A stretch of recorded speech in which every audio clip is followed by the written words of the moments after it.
open the gates. Second here.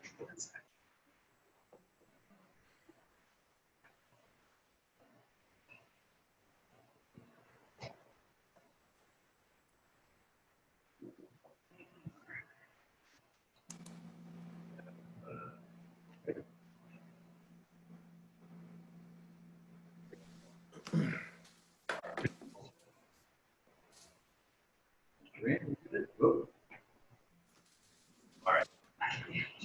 My screen just went black. Sudden movements, please.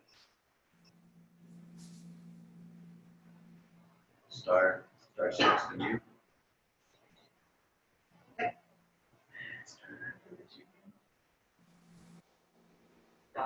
Yeah.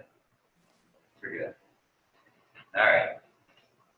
Good evening, everyone. Welcome to our July 20th Town Council meeting, special council meeting. We'll get started with our Pledge of Allegiance and a moment of silence for our men and women serving in harm's way.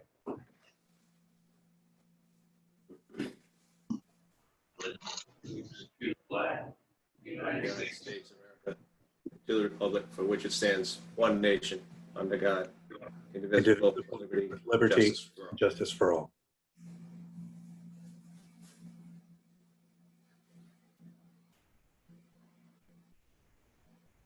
Thank you all.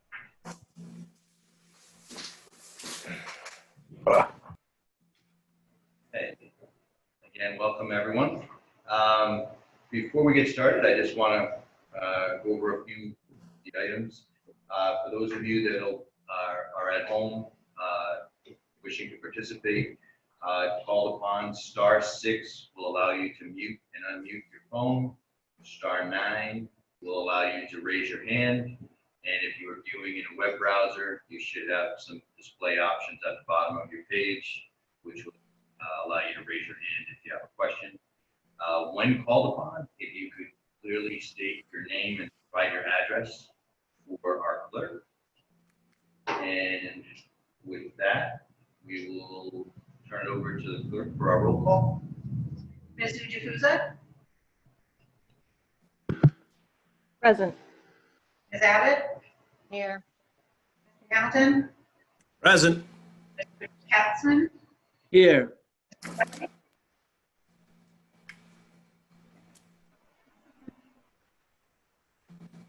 Present. Okay. Dr. Ryan? Here. Gary, you are. Present. Thank you all. Okay. For tonight, under old business, we're continuing with our review of the Charter Review Committee's proposed revisions to the town charter. It's a continuation from our June 22nd meeting. At that time, we had gone through the items and extended a few to tonight's meeting for further consideration.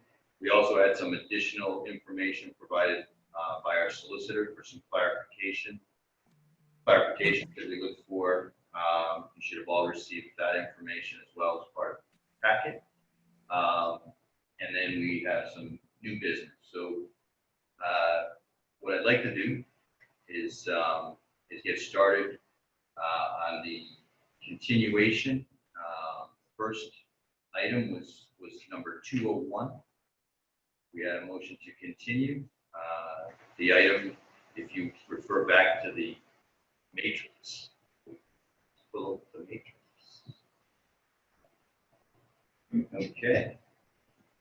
So at the last meeting,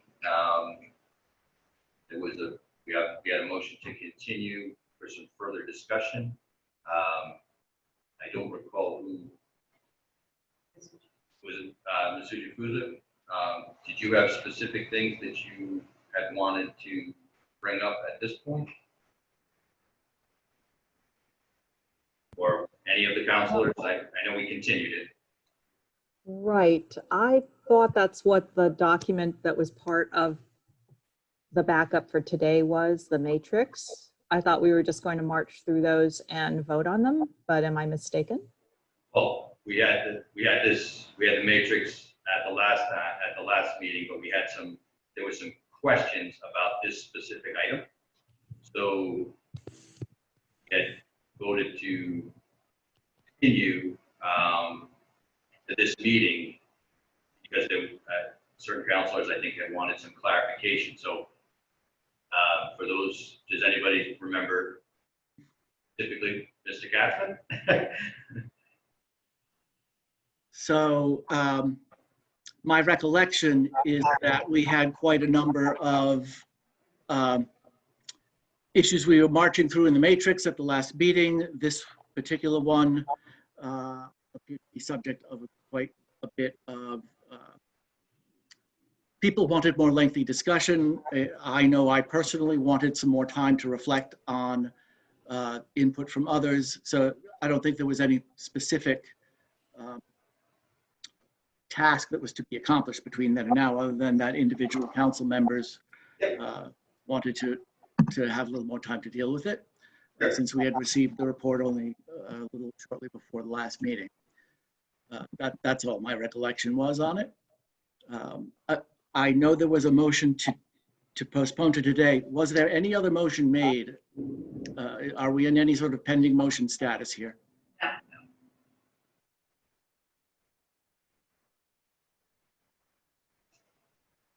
No, you just asked to have it moved until this meeting.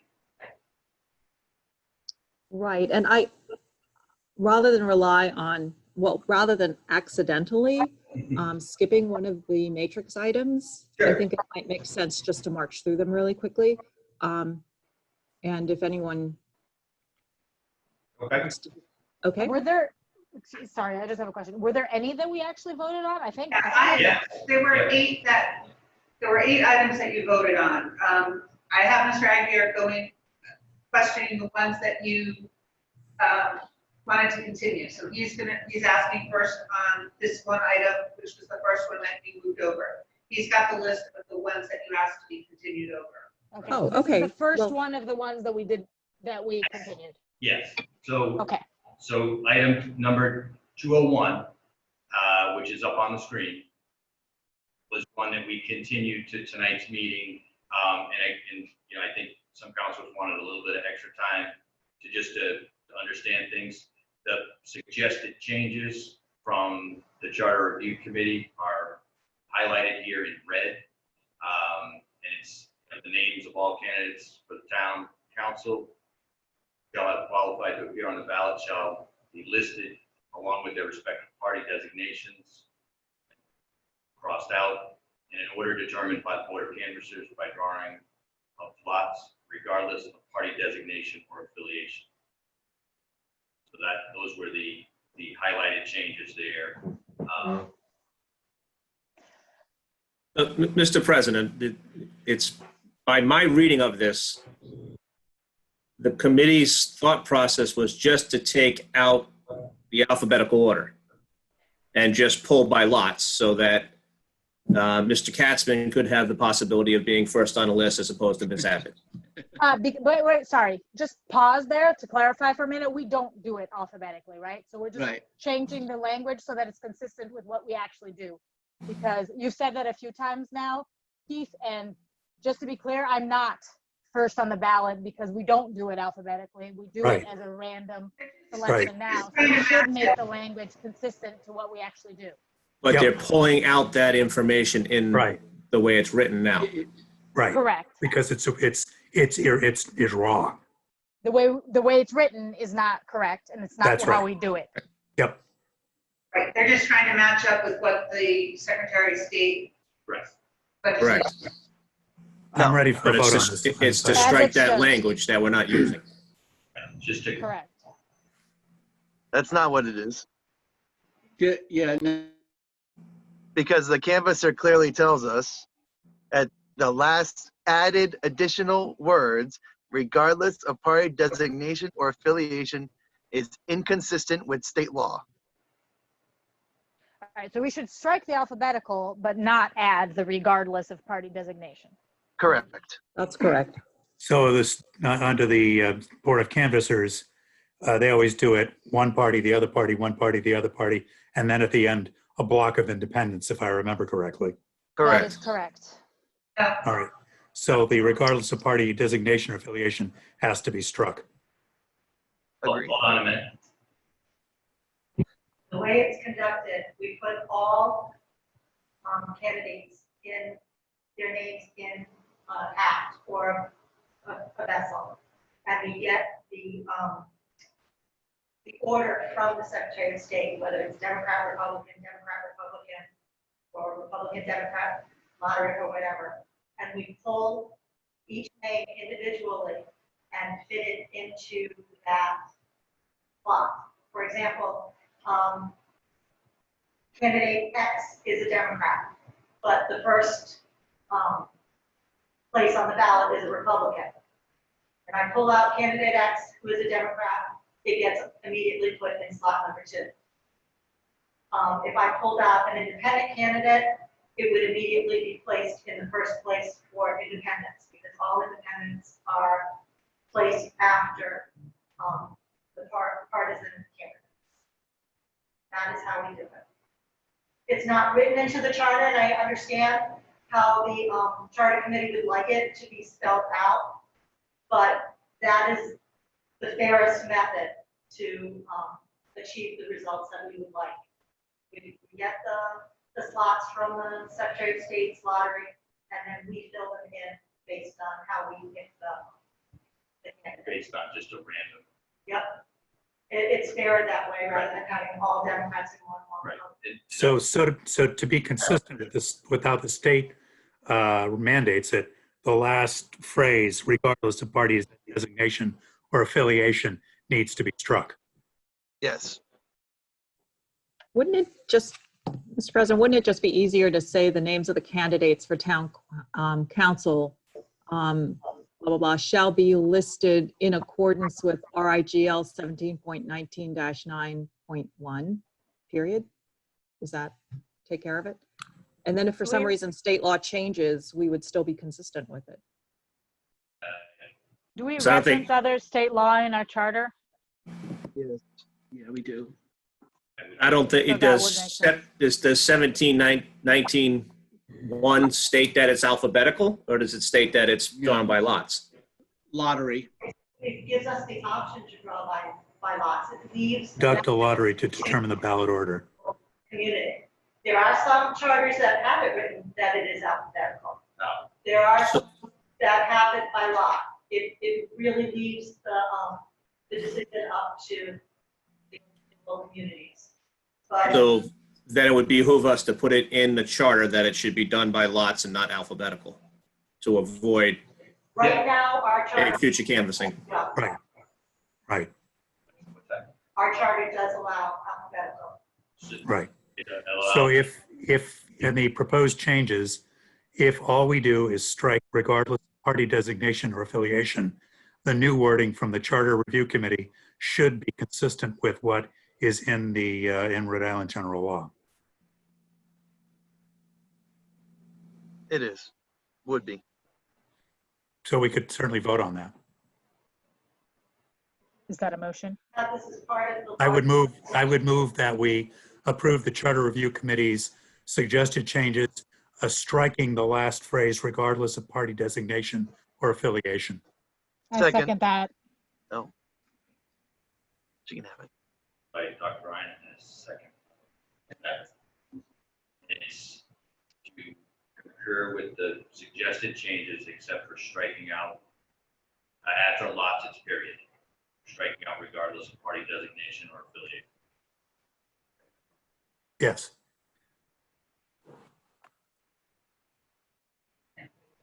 So We if have I could a, we ask have a a question. question. Hang on. Hang on a second. Go ahead, Mike. Looking to see if we had any. I have a question. Yes, Mr. Katz. I just want to clarify in my own mind what this would result in practically with bearing in mind that state law is controlling on some point. Certainly, we wouldn't be listing in alphabetical order by striking this. We would not. What would party designations play any role in it? Does state law require something there? I think we'd be doing it exactly as we're doing it now. I don't think the language Yeah. would actually change how we do it. It just makes our charter more consistent with how we actually do it. I think it just clarifies, it takes out the canvassing board's ability to put them in alphabetical order if they felt like Right. it. That I Exactly. think that's what it's taking out. Yep. Okay. And Thank the question from Mr. Warburg, there was a QA up here. We're not discussing nonpartisan and partisan as of yet. Right. That's a separate item. So stay tuned. I didn't see everything. Kind of. All right, so all right, so. All right, I got it. There's the question and answer. All right. Okay, so we have for item 201, we have a motion and a second. Are there any further questions? There was no other questions? Okay. All those in favor? Mizuji Kuza, Aye. Ms. Abbott, Aye. Hamilton, Aye. Capson, Aye. Kelly, Aye. Dr. Ryan, Aye. Aguirre. Aye. Motion passes 7-0.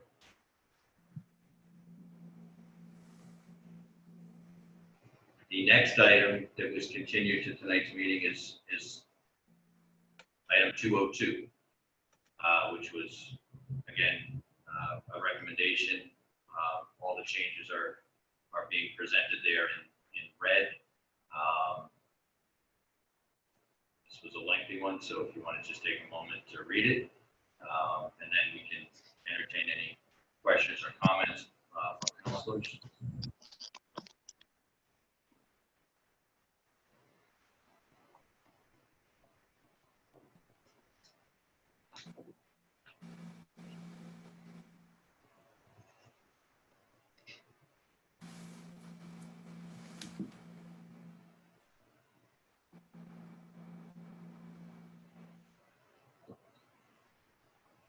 Is everybody good? Yeah, just grammatically, I think there's one too many ors in there. Where it says employment in the service of the town or of the state or of any quasi-municipal. We can just slap a comma in there and take out the or of the or of. So town, comma.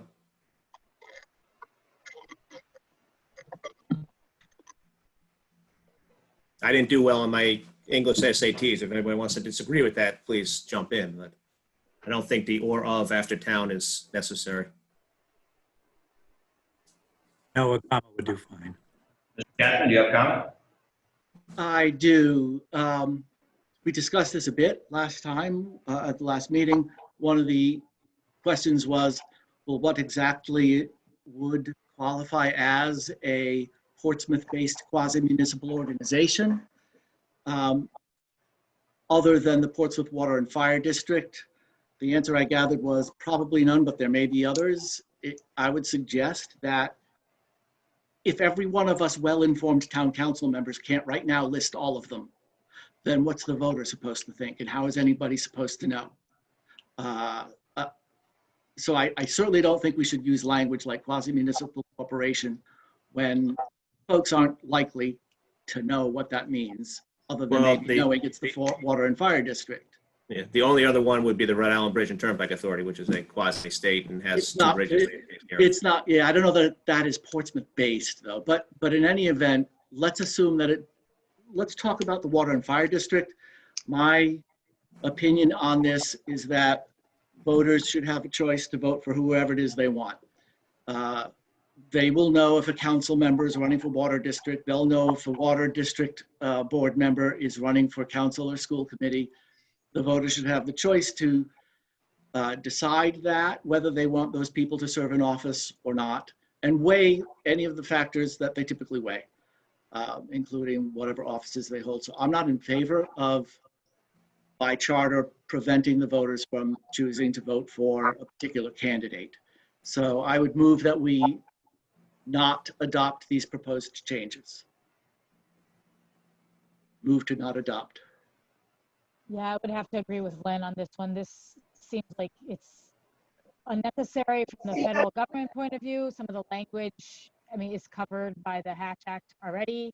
And then it's confusing because it says, and shall hold no other paid public office or employment in the service of the town or the state or of any quasi-municipal corporation. Is serving on the water board paid or considered employment? I think it I might don't be think paid, so. and certainly if somebody has a job with the Turnpike and Bridge Authority and want to run for council or school committee, they should be free to, the voters should be free to make that choice on their candidates. Yeah, I'm afraid I don't see the reasoning for this particular Some may change. not like, I get that some may not like the dual office nature of it. And I respect that position, and I suggest that those who have that position shouldn't vote for those candidates. Or better yet, maybe they should step up I and just run want for to make office also. one comment. Ms. Abbott, we're having trouble hearing you on this end. I mean, we can see you, we can hear you a little bit, but you're getting muffled out. That's all. I just want to make sure you're coming through clear. Okay. That's okay. I second Mr. Katzman's motion. Ms. Abbott already has the second. Sorry, I did not hear that. Okay, so Claire, the motion was to not approve the change, the edit, correct? Correct. All right. we have some questions.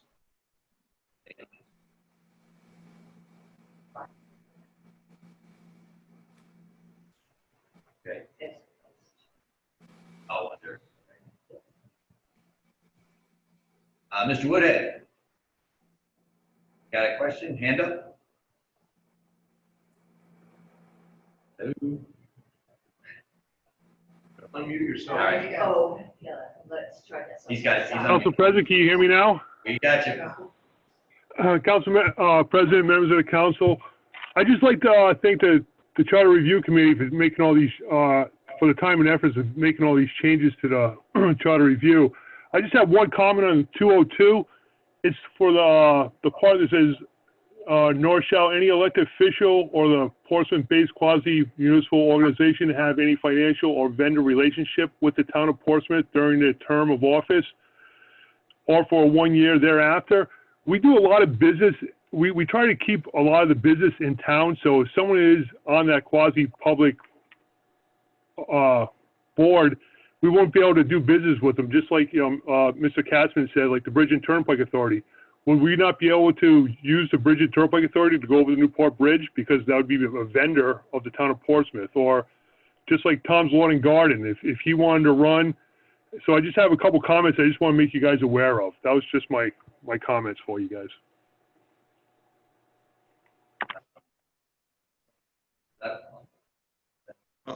For me, that second part is somewhat already covered by the Revolving Door Act. But Mr. Woodhead, to your point, it would just be that individual person. So if it'd be a tough one, but you're pretty much, the revolving door stops somebody from myself or Mr. Katzman from being on the town council and then getting a contract with the town the following year to sell cars, whatever it is, police cars to the town. It's just to avoid that look of impropriety. Oh, I agree 100%. I just, how I read it just says vendor relationship with the town of Portsmouth. So it's got a little wording that I just didn't like about it. I just wanted to make a comment about it. Well, in But terms some of of the, I'm sorry. Well, Okay. those companies like Tom's Lawn and Garden, for example, they're not considered a quasi-municipal organization either. So I think that quasi-municipal is what kind of makes it all somewhat confusing, frankly.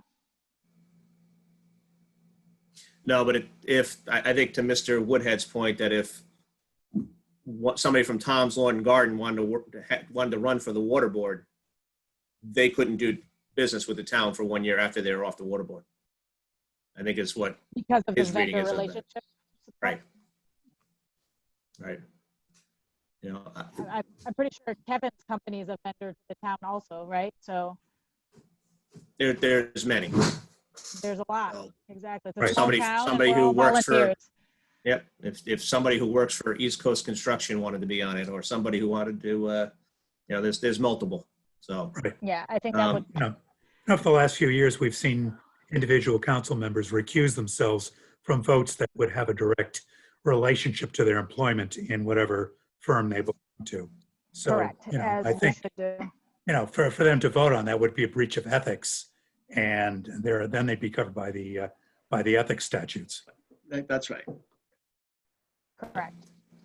In terms of the general process, I've talked about this in the past. I just believe that consolidating whatever kind of voting block between the town and the quasis is just a little bit too far into the gray zone for me inside the 40s. So I would prefer to see it stick and the people vote on it to say whether or not they want to have individuals, both you can either be on the town council or you can be on the water board. But I'm not going to belabor the point. The votes are there not to pass this, so let's just move forward.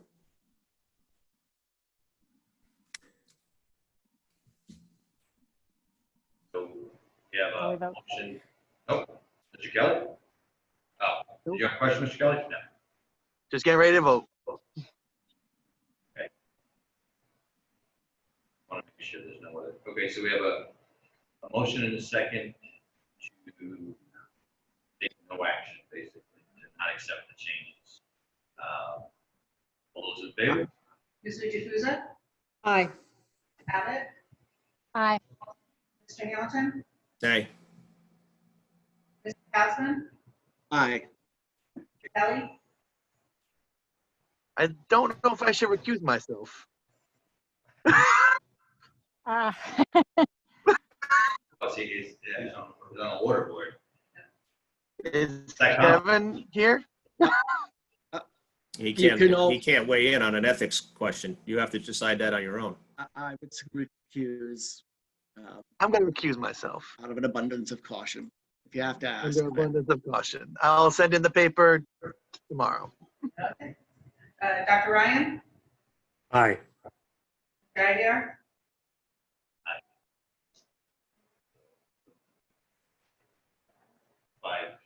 Five to one, just one. See, it's working already. So at the last meeting, we did approve item 204. We also approved item 207. And we moved to item 208. And 1 and 2. we approved items 1 and 2. The question was under item 3. There was a 5-day, it's currently 5 days. There was a recommendation to extend to 10 business days.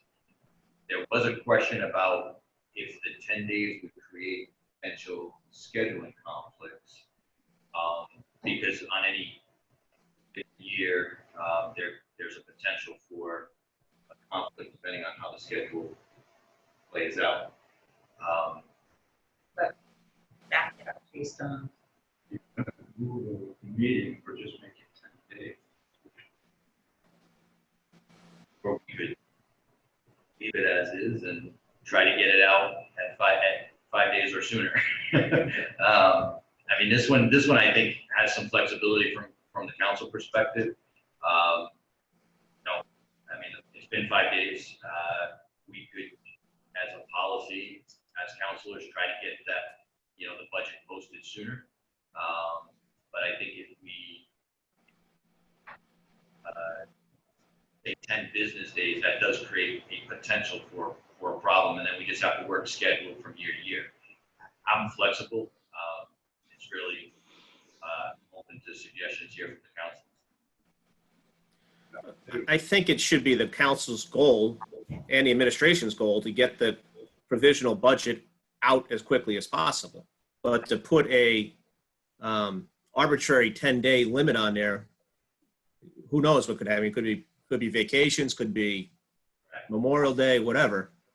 I think, it behooves us to get it out as quickly as we can, no matter what. So, I mean, some days it could be 20 business days before it. But 10 business days just makes it tight. Present to you a calendar every late November, early December, like a calendar. Weekly days and decide that you cross finances in that fashion. The budget review. And that pandemic hits and we throw that right out there. So, I mean, Mr. Rayner does. Or you don't throw it out, you still get criticism. Yeah, no, Mr. Rayner brings up a good point. I mean, we do try to factor in the whole budget schedule early on, but things do happen. This is something that I think, at this point, we try to get it out as quick as we can. It does say at least 5 days. We get it out sooner as a council, as a town administrator, we try to get it out as soon as we can. It gives us the flexibility as opposed to, trying to force it in with 10 business days and then possibly juggle schedules. So, I move, Mr. President, I move we reject the proposed change and keep the current language at 5 days with the understanding that we'll try to, we, in cooperation with our town administrator, will make every effort to get the budget out as soon as we possibly can. Second, Andrew Kelly. For discussion, I mean, we're pretty much putting it up the next couple of days. It's not like Ms. Mills is sitting on it. She makes the changes and puts it on the website pretty quickly. I would agree. So my guess would be it's a lot earlier than 10 days anyways at this point. That's right. But, whether or not it's been printed and posted at the library or other places is a different story.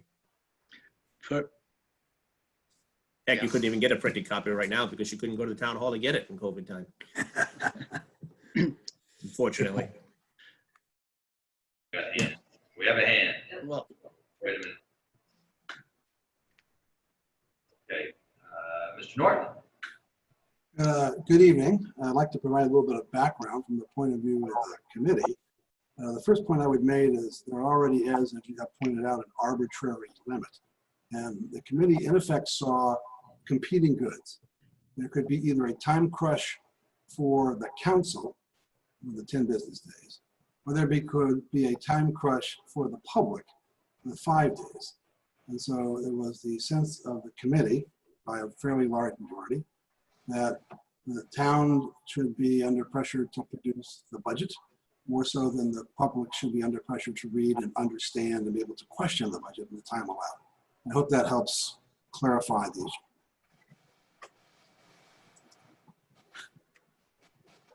Thank you, Mr. Norton.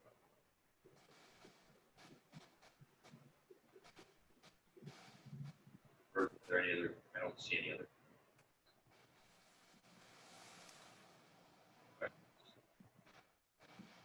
Okay. We have a motion and a second. could you read? Could you remind me what the motion is, please? Is it? It's to not accept the 10 business days and keep it at the 5 days that's currently in the charter. Okay, thank you. Any further discussion? Okay. All right. All those in favor? Ms. Jukusa? Aye. Ms. Abbott? Aye. Hamilton? Aye. Councilman? Aye. Mr. Kelly? Aye. Dr. Ryan? Aye. Dragier? Aye. 7-0. Okay, moving on, item 209. Last meeting. Item 602 was approved at the last meeting. On to item 605. Parks and Recreation. To change the title of the director, the Parks and Rec director to Parks and Rec manager. Director manager. Yeah, I'm gonna, oh, go ahead, Lynn. Thank you. Thank you, Mr. President. I recall a comment from the Charter Review Committee last time that this title might be more in line with what the job currently is.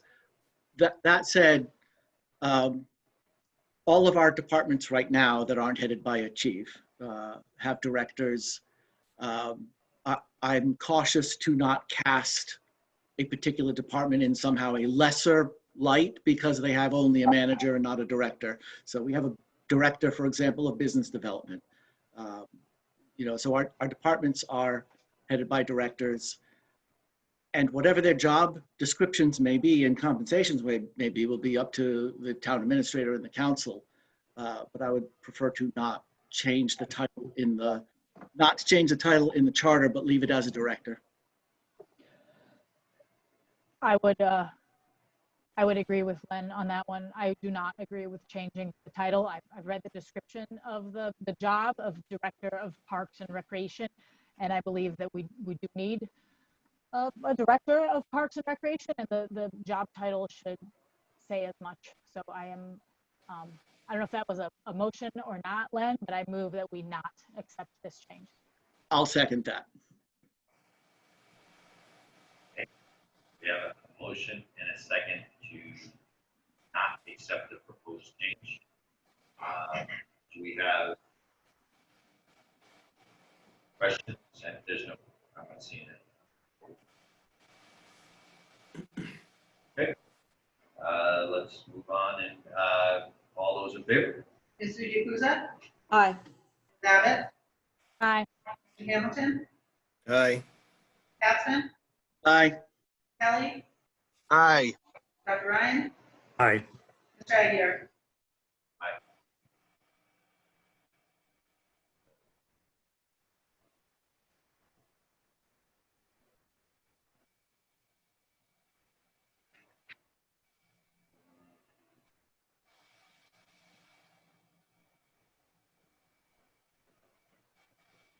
Item 701 regarding the school committee.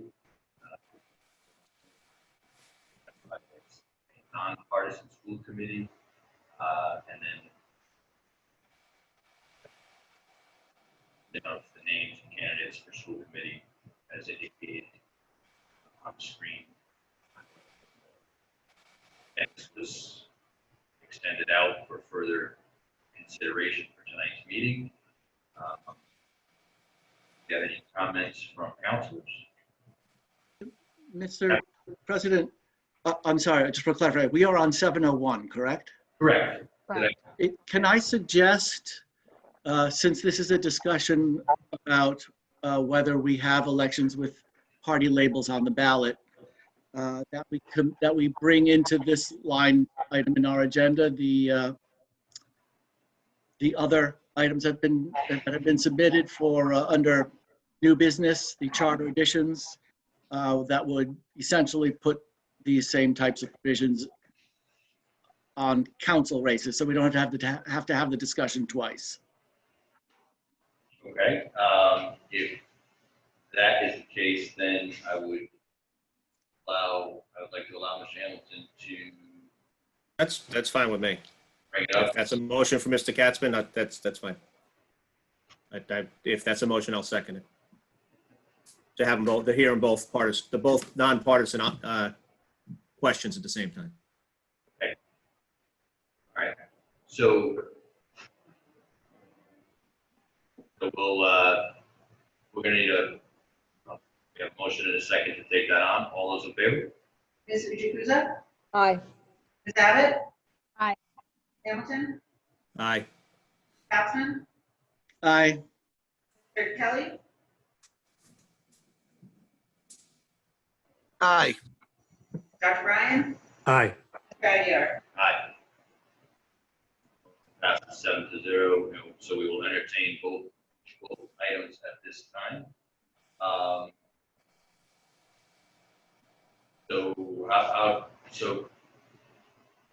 Mr. Katzman, I'd like to have Mr. Hamilton present his agenda item. Of course, that makes sense. Correct? Hamilton? Thank you, Mr. President. what we've seen in the past year, well, in this election cycle, and over the past almost 4 years now in terms of hyperpartisanism around the country, people seem more and more afraid to put a letter next to their name, and if they have to do that, then they decide not to run. We also have a situation because of the area that we are in. We have many individuals who are kept out by the Hatch Act, which does not allow them to be able to run for a partisan seat. So I believe that we are shortchanging the people of Portsmouth by having partisan elections. And as Mr. Katzman mentioned earlier, if people want to do the research to find out that if somebody is on the Portsmouth Town Council, therefore they don't want to vote for them on the Portsmouth Water Board, people can do the same thing and look to say, hey, is this guy lean towards a Republican or is this guy lean towards a Democrat? Just simply having an R or a D next to your name gives you about 5% of what that person stands for. And if people are making a decision on 5% of what somebody stands for, then they probably, I don't know, should do more research and try and figure out exactly what people stand for. There is a huge difference between myself as a Republican and a Donald Trump. There's a huge difference between Mr. Aguilar as a Democrat and Alexandria Ocasio-Cortez. So if people are making votes based on the letter after somebody's name, I just think it's wrong. Thankfully, the State House decided to remove the master lever off the ballot to avoid those sweeping changes of just, hey, I'm going to be lazy and just vote all D, or I'm going to be lazy and vote all R, to allow people to go in and think a little bit.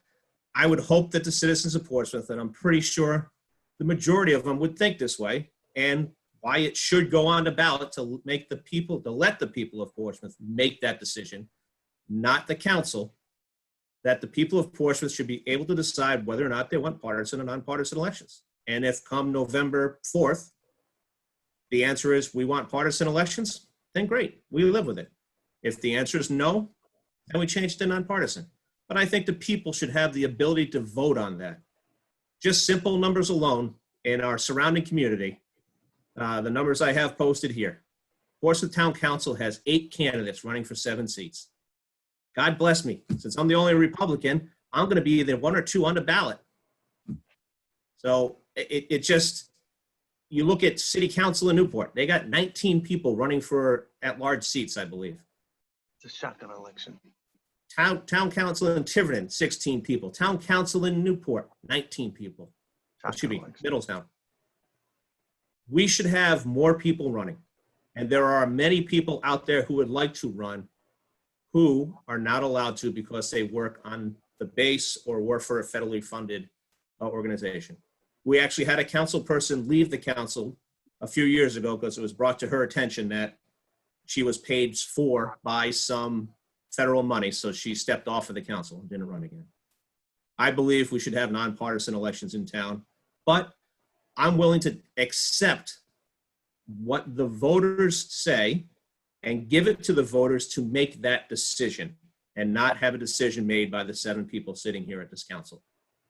The 12,000 people or so voters in town should have the right to make that decision, not the 7 of us. Mr. President, Thank you, Mr. Hamilton. Mr. Kelly? I'm not sure if you can do this, but I'd like you to recognize Mr. Larry Fitzmaurice. He also has this on our agenda. Well, his backup is part of Mr. Hamilton's backup because at this point only councilors can add items for charter review. So Mr. Fitzmaurice's backup was included as part of Mr. Hamilton's backup. So we do have the information provided by Mr. Fitzmaurice. I do see that there are a few hands up. Mr. Fitzmaurice is one of those hands. I will acknowledge Mr. Fitzmaurice, but I think at this stage, in order to have an item considered, for a charter change, it would need to come from a councilor Understood. Hamilton has done that. So I think we're in line with the proper procedure. But that doesn't preclude Mr. Fitzmaurice from commenting. Exactly. And I will acknowledge, as we get through the councilors, I will allow, there are a few hands up. So I will also identify and allow people to speak on this matter. I just wanted to get to the councilors first. Okay.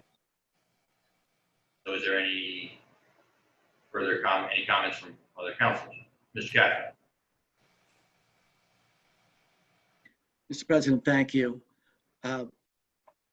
As the Charter Review Committee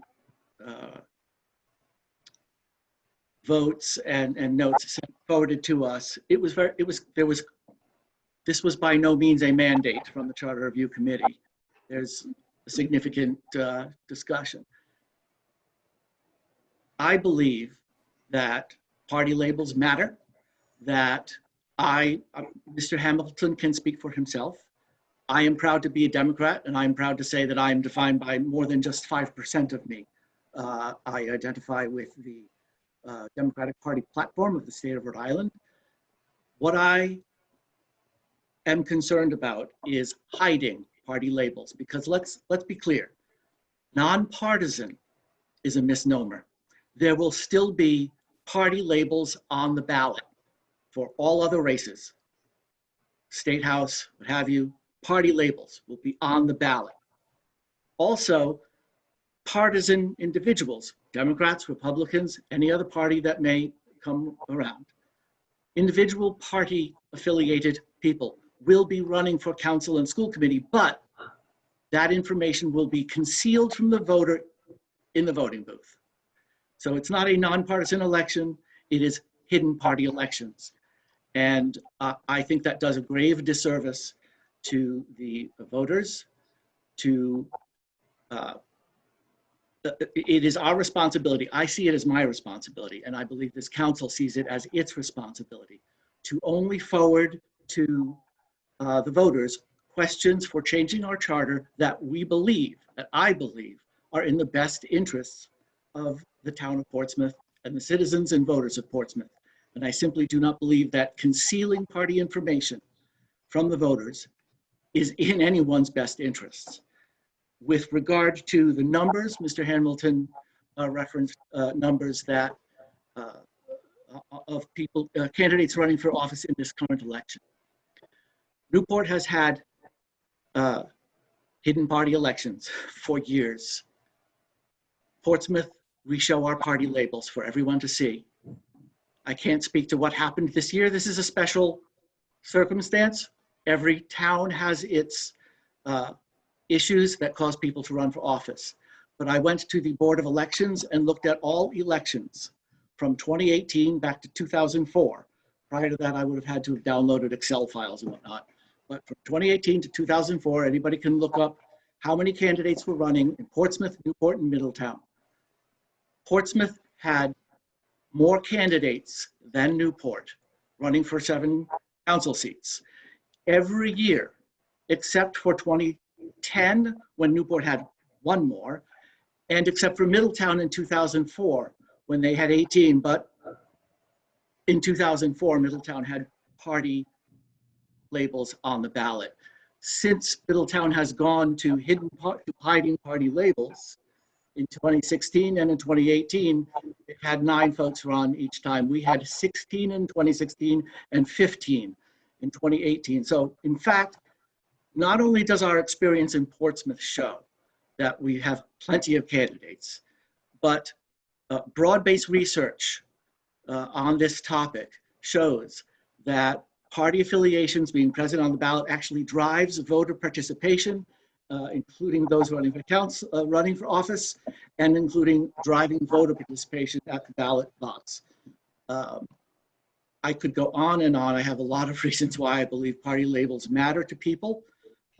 We received a comprehensive list of voters from our canvasser, Jacqueline Schultz, on July 1st, which revealed we have 5,359 registered Democrats, 3,072 registered Republicans, 6,137 unaffiliated voters. This, I don't know if it's the first time, but this is a relatively recent time that we have, in fact, more people affiliated with a party in Portsmouth than unaffiliated. A lot of those affiliations came about over the last 4 years. So clearly, party affiliation matters to people. And I think it is deceptive to hide that information from the voter on the mail ballot or in the ballot booth. I will, like I said, there's a lot more I could say on this, but I don't want to dominate the conversation. I'll happy to hear others weigh in. Thank you, Mr. Gatsman. Dr. Ryan? Yeah, thanks, Mr. President. I have been kind of weighing this in my mind since we decided to table it till this meeting. I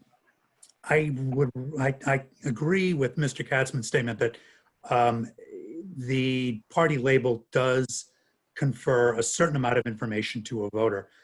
People are busy and they can barely keep track of who their congressman is or who their state rep is. And when it gets down to the town level, it becomes very difficult to really fully research the positions and ideas of everyone who is running for school committee or town council. So I think we have to acknowledge that people are very busy, that they are very distracted, and the more information we can provide in as convenient a way as possible, I think the better. As far as removing party designations, Tiverton has done this, and anyone who has observed the events, shall we say, on their town council in the past year and a half would hardly be able to say that what they were witnessing was the absence of partisanship. The last thing I want to have happen to our council is this kind of mutiny, if you will, that occurred in Tiverton not that long ago. So I think removing party labels from the ballot does not remove partisanship. It just doesn't let the voters know if somebody is willing to say, yes, I'm a Democrat, or yes, I'm a Republican, or yes, I don't like either party, I'm an independent. And I think that information is important.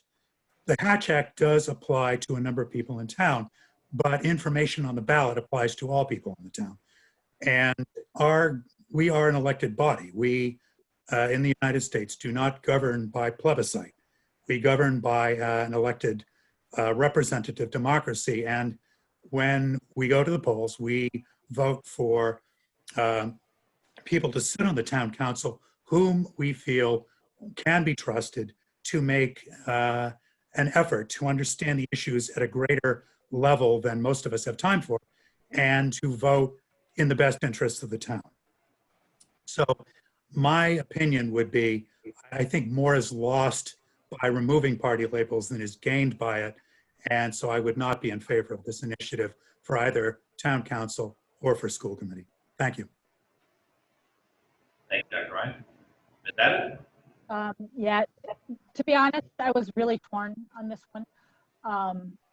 I think it's a tough one because if you look at the decisions that we make and the things we have to discuss and decide on as town councilors, 99% of them are completely unrelated to party politics as we see them on a national stage.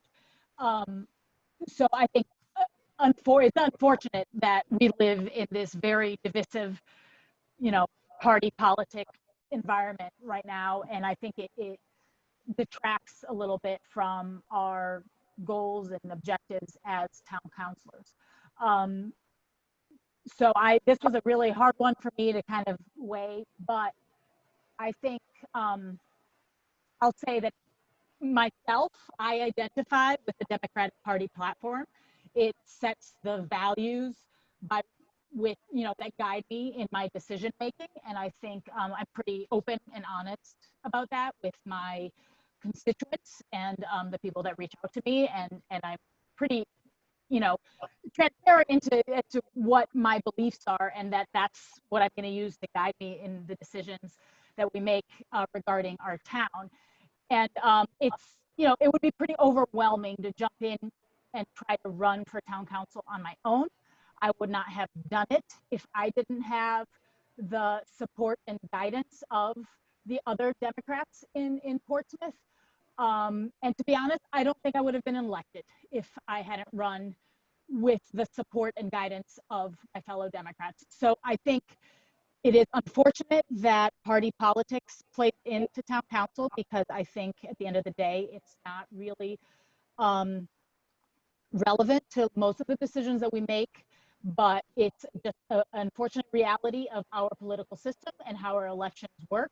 And like Len said, when you go to the voting booth, you're voting for, Republican or Democratic senators and congressmen. And whether we remove those labels or not for town council, they still are there. And I remember at the last election when there were 15 people running, Keith, and we had plenty of people running. I had somebody reach out to me who's an independent, doesn't like the party politics, but he said for Democrats, he could find our platform, he could find information about the candidates, we published information about what we each stood for and what our background is and what we believe, and he could find nothing about any of the Republican candidates, and it made it like almost impossible to make an informed decision. So I think, I think because of the nature of the political system and reality that we live in, it is in our best interest to not approve the recommendations and keep our elections partisan, as unfortunate as that is, because it really, should not. A lot of the issues we decide are not Democrat or Republican issues, and it becomes a Democrat versus Republican issue when it really shouldn't. So I'm going to have to agree with Len and Mark on this one. Thank you, Sabbath. Okay, what I'd like to do is, I know we have some hands. Mr. President, Yes, Mr. Chairman? can I just respond to a couple of those points that were made? Absolutely. So I'll start with Ms. Savick, because she was last, and it's easier for me to remember that way. But in terms of party politics and partisanism, one of the very first decisions that this council made was to go straight down party line and appoint 2 people to the school committee who did not even run for the elected office they were appointed to. So rather than appointing the Republican who had run for the office, this council saw it fit to appoint 2 Democrats who are party, or whatever you want to call them, friends, who didn't even run for the seat, rather than appointing a person who put his time, energy, and effort into running for the school committee. So party politics definitely come into play on a town council. In terms of Mr. Katzman's point to the decreased number of unaffiliated voters, I think it's hard to draw a direct line to people who are being polarized and either declaring Republican or Democrat.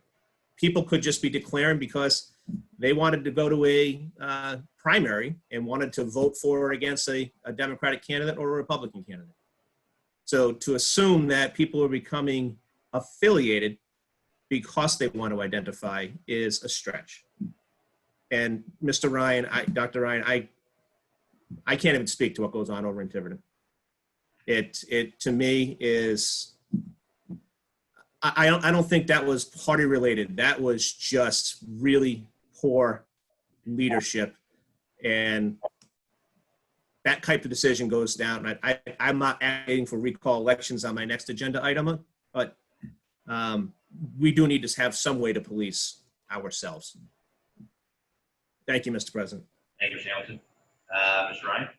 Dr. Ryan? Yeah, just to respond to one of Keith's points.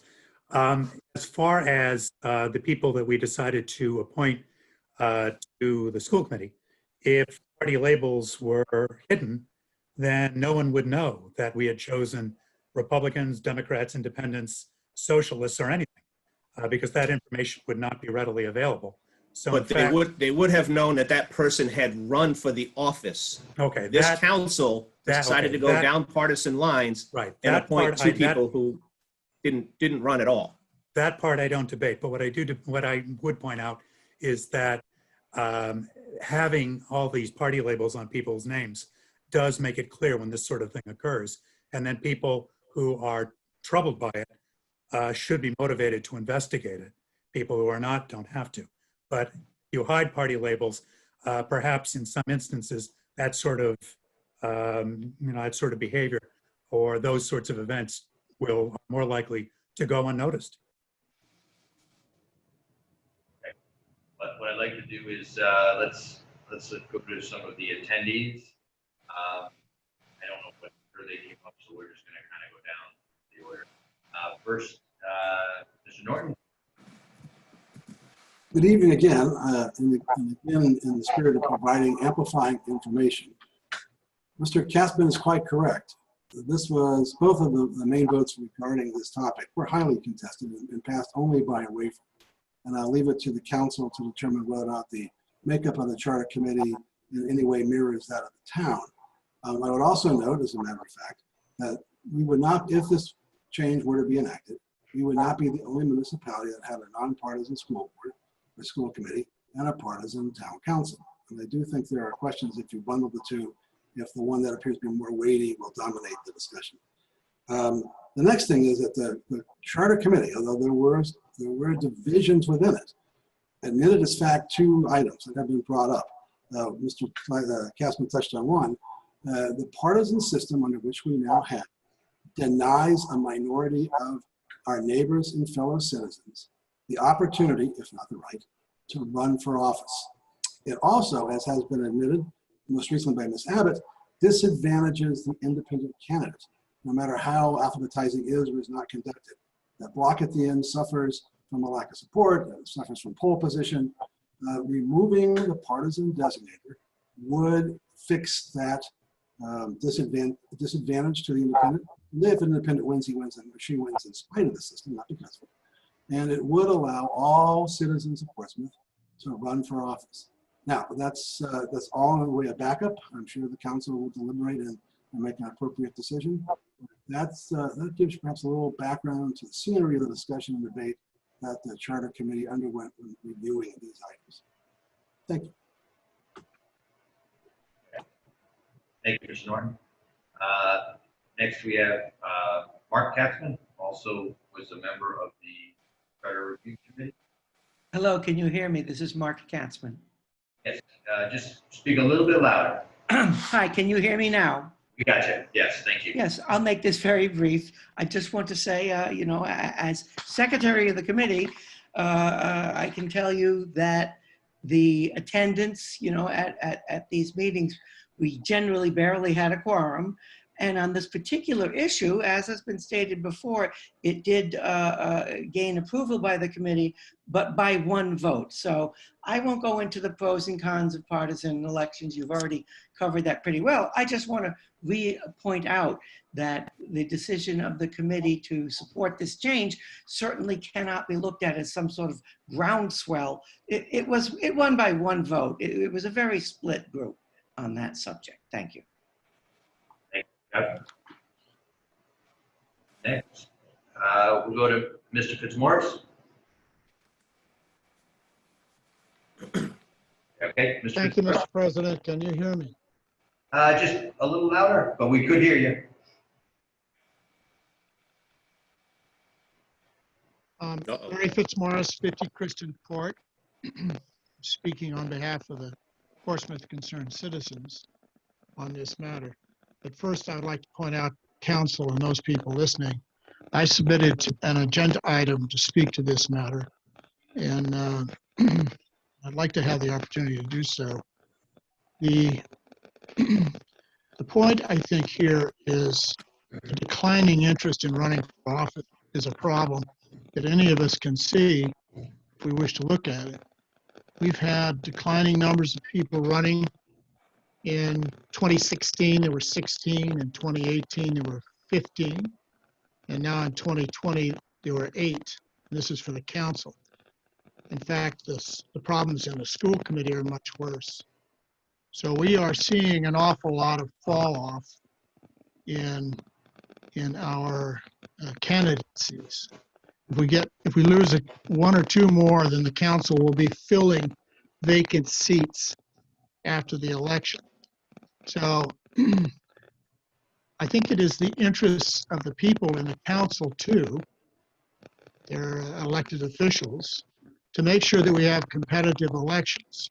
And we seem to be headed in the direction where we don't. Of this, the people who are running for office, there's 8 running for council this time around in 2020. 6 members of the council are guaranteed to be reelected no matter what they do or what happens. I don't think that's a very healthy position to have our town find itself in. And when we can have a larger pool to draw candidates from, and that is the issue, not whether or not you're comfortable with the Democratic Party or whether you're comfortable with the Republican Party or that's the way you feel about things. The issue is whether or not the process serves the interest of the people of the town of Portsmouth. And I would suggest at present it doesn't, and that we have within our reach an opportunity to at least add some additional candidates. Others have remarked, Mr. Hamilton among them, that there have been people who were forced to resign their seats or not run again because of this issue of partisan elections. And, we can go into the details of the Hatch Act, but the deal is, if you're working for the federal government or some federal contractors, you're considered to be on the federal payroll and you're not allowed to run for partisan elections. If they're nonpartisan, you can't. And so that's the issue, not whether or not we feel that there ought to be labels on people or not. So that's the fundamental point. And this is an important issue. And the council has each of you in their hands the authority under the state constitution to make the decision about what goes on the ballot and what doesn't. The votes tonight indicate that there's a great deal that the council doesn't want to put on the ballot for a vote, even though they were recommended by the Charter Review Committee. So in this case, this is a self-interest item directly and without any doubt. Council members shouldn't be making this decision. This is a decision that the people of the town of Portsmouth should be making. We should let everyone run for office in this town who is of age to do so and a resident of this town.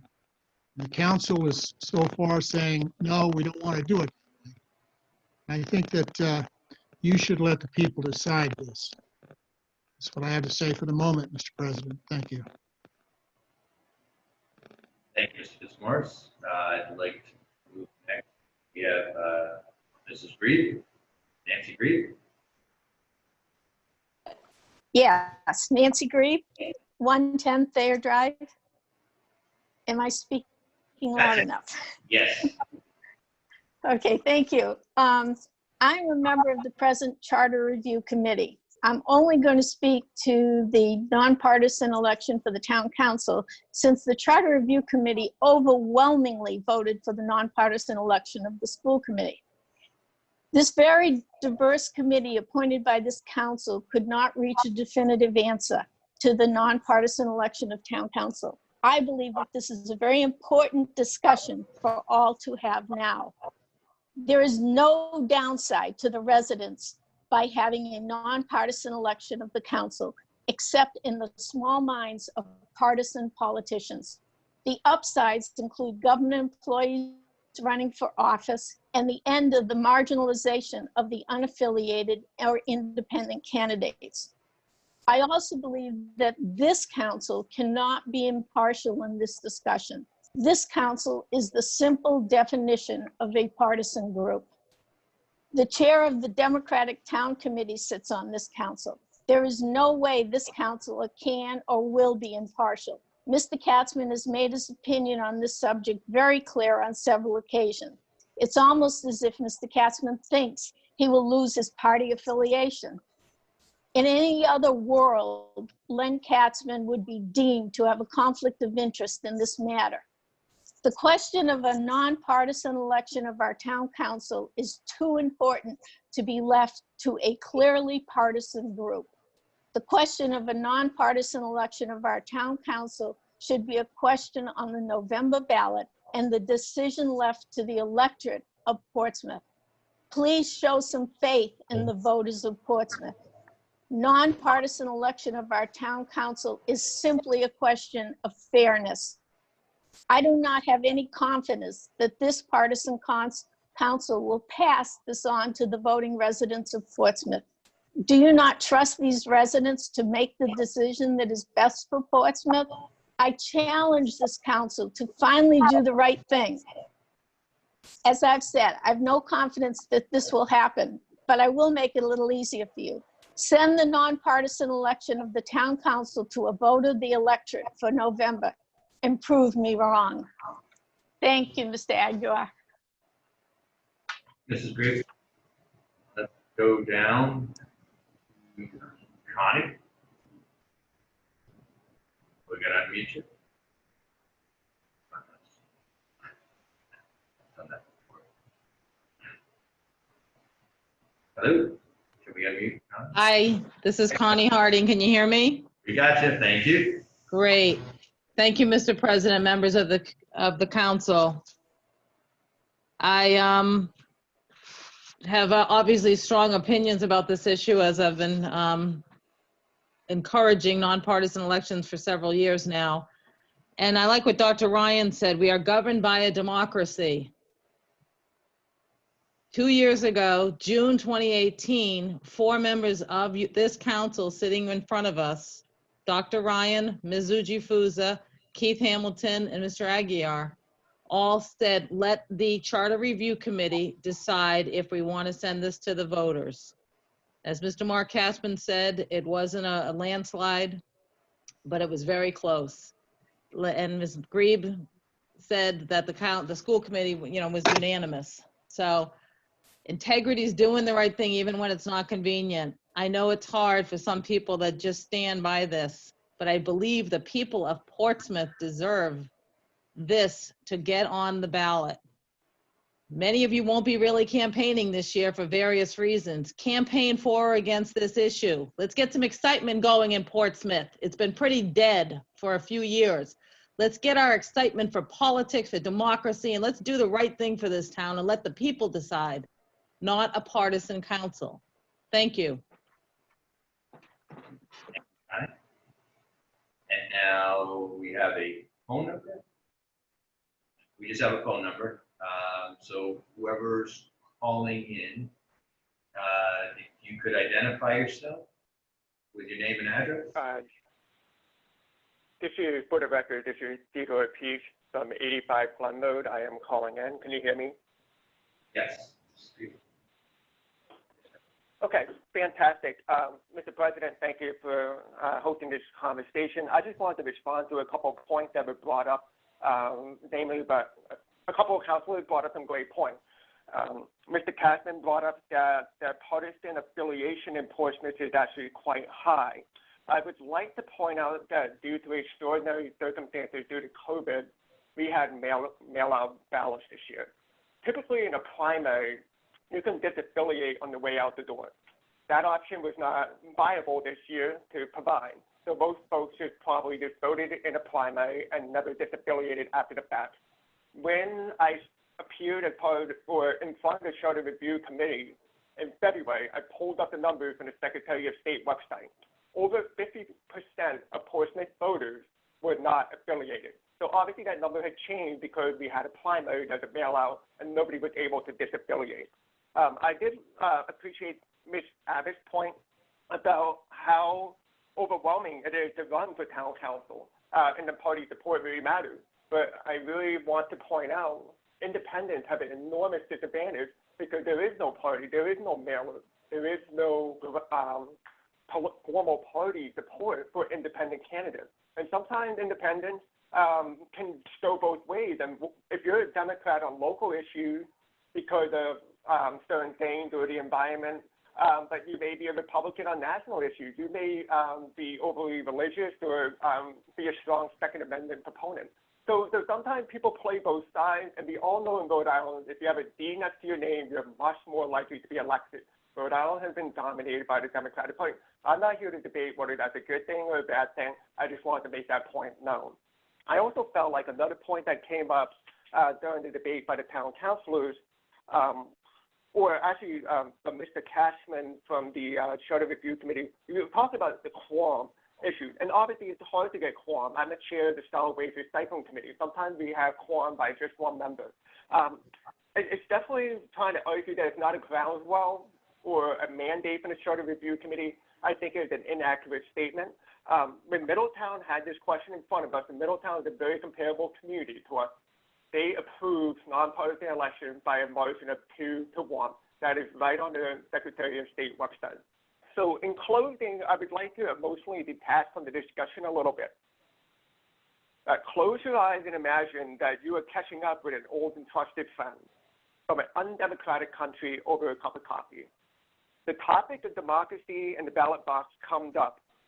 You happily explained that your town, Portsmouth, had a town charter granting it powers conferred by the people. Your friend asks, how is the charter revised to reflect the will of the citizens of Portsmouth? You explained that as a sitting town councilor, you nominated a charter review commission to review the charter and provide recommendations. However, as a sitting town councilor, you alone get to decide which of the recommendations appear on the ballot to be weighed on by the citizens of Portsmouth.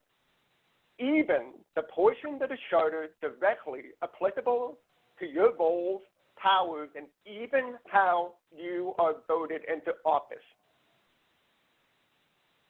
Imagine the look on your friend's face. Thank you.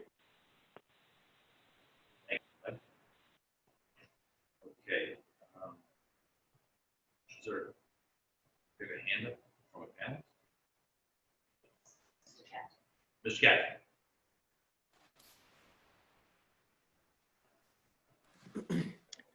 Thank you, Mr. President. Have all attendees, I don't want to. Yes. Okay. Yep. So, I mean, at this point, If I may. yeah. Yep. I do not wish to belabor the point here. I've taken quite copious notes of everyone's comments while they were speaking. First, I want to acknowledge that, as several people have said, there are strong opinions about this issue. And that is why the Charter Review Committee vote was close.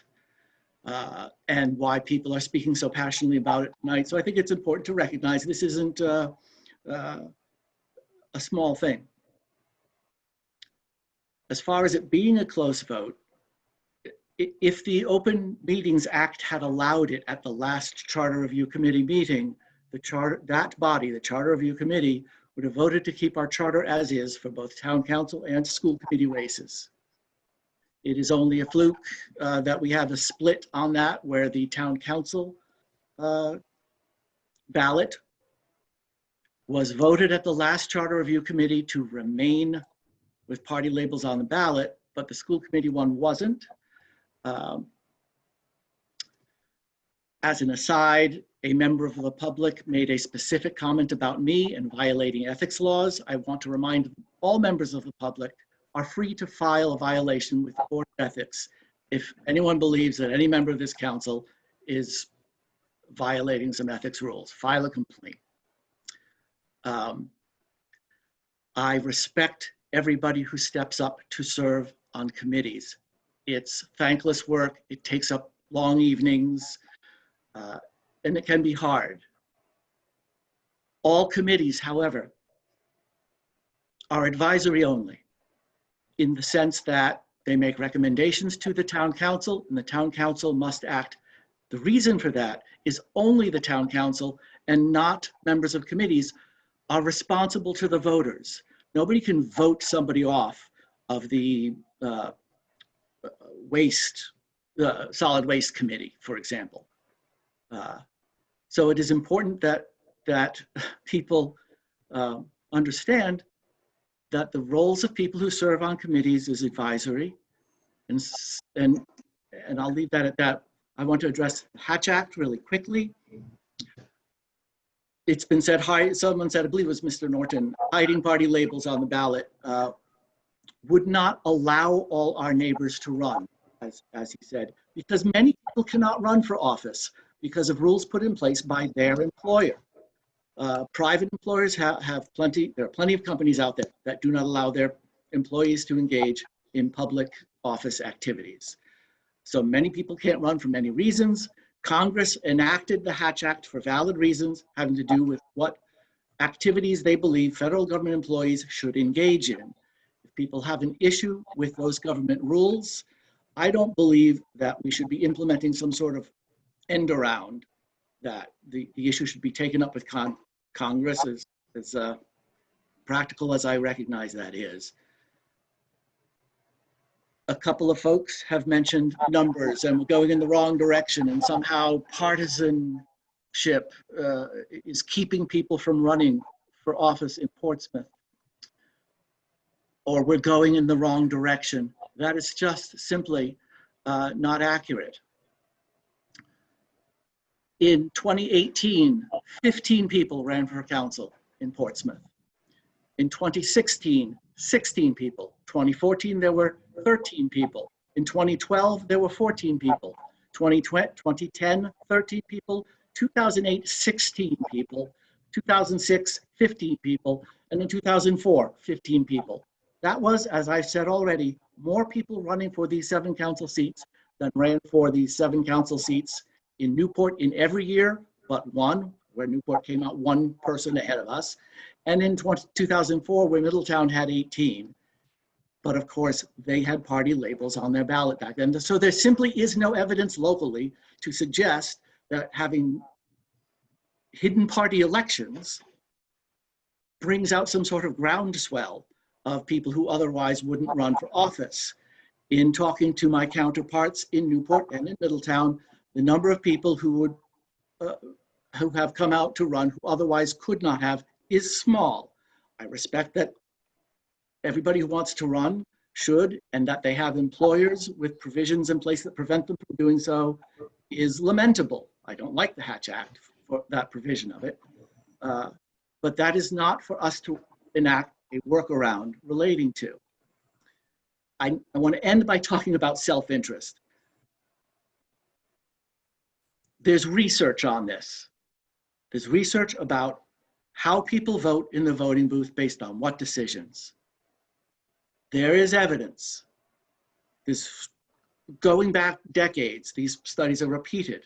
There's evidence that in the absence of party labels, voters use name recognition as a proxy. In other words, incumbents do better in hidden party label elections. If council members really wanted to be self-serving, we would hide party labels from the voters, leaving nothing but our own name recognition out there. So that's a false accusation.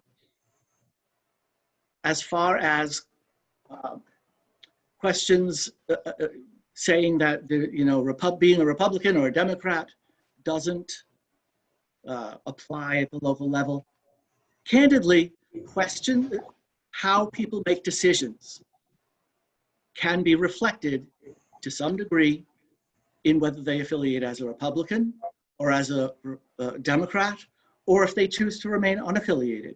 Questions that this country has been having for 200 years about the role of government, public financial support for public services, and how to approach fact-based analyses. These things are reflected in the parties that people choose to affiliate or not affiliate with.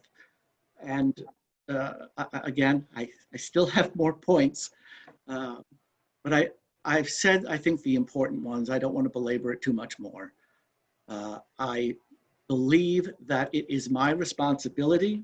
I hope that every other council member also believes it's their responsibility to only place on the ballot for consideration by the public matters that they believe are in the best interests of the voters of Portsmouth should it be adopted. And I simply do not believe that concealing party labels from the voters is in their best interests. Thank you. Thank you, Mr. Gaston.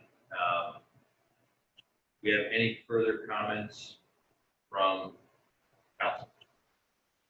I know, Ms. Udubuzu, yeah. I won't repeat the many points that have already been made. I would just add that every decision has pros and cons.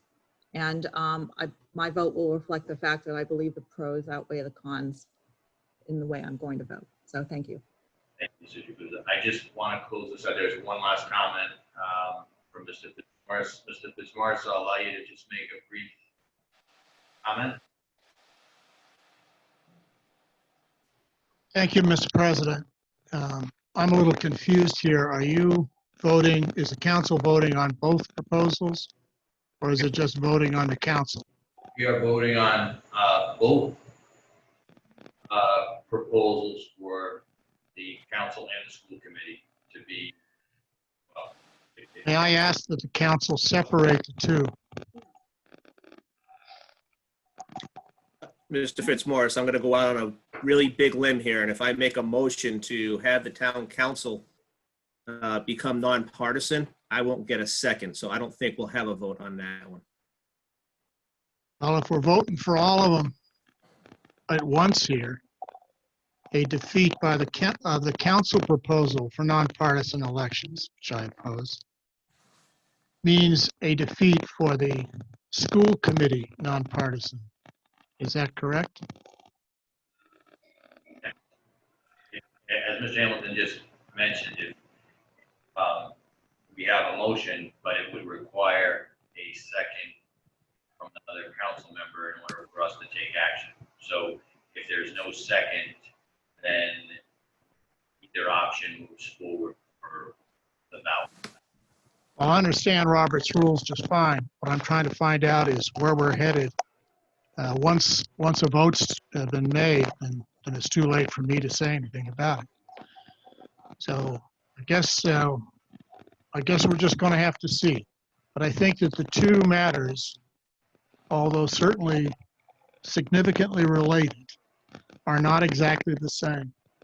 The problems on the school committee are much worse than they are on the council.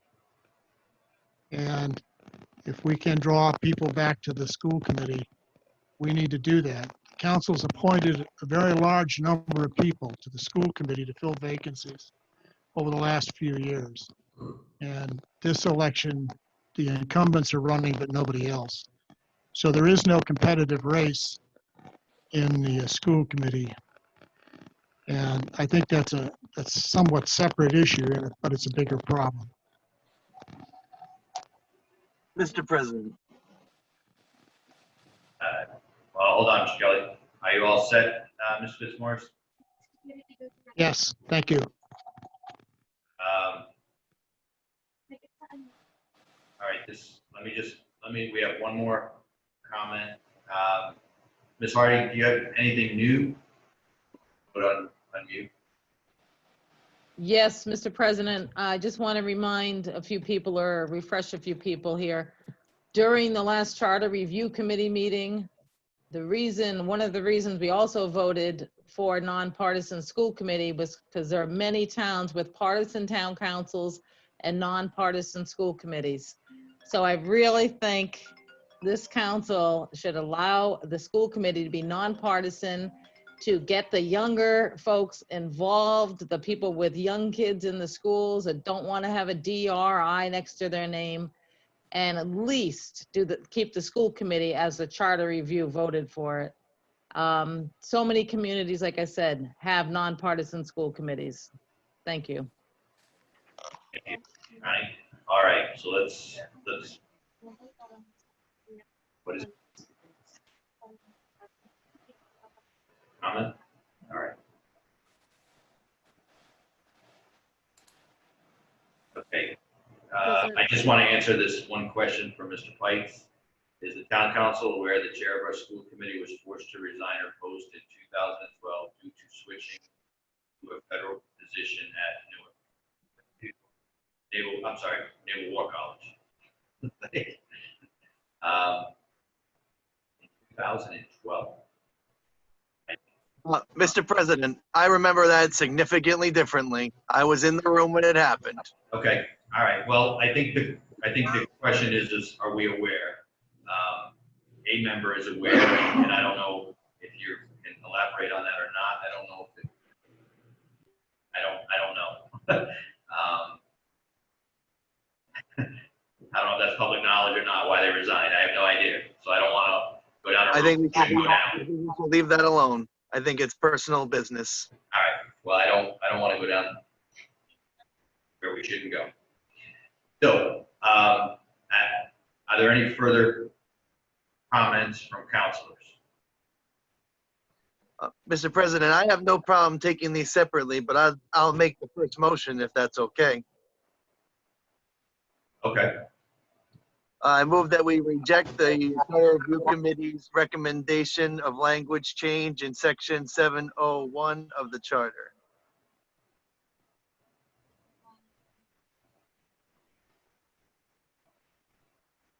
Second. We have a motion and a second. Do we have discussion on that one? Just to dot the I and cross the T?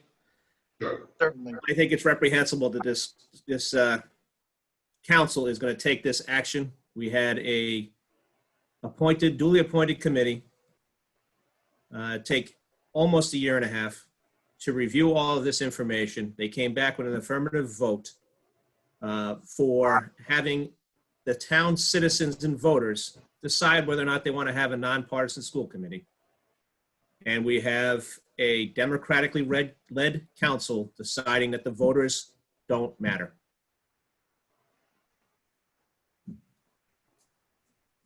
Mr. President, Mr. Jukusa. I would just like to say that we are all elected by the people in this town. And so we are representing the people. I believe I am representing the people who elected me.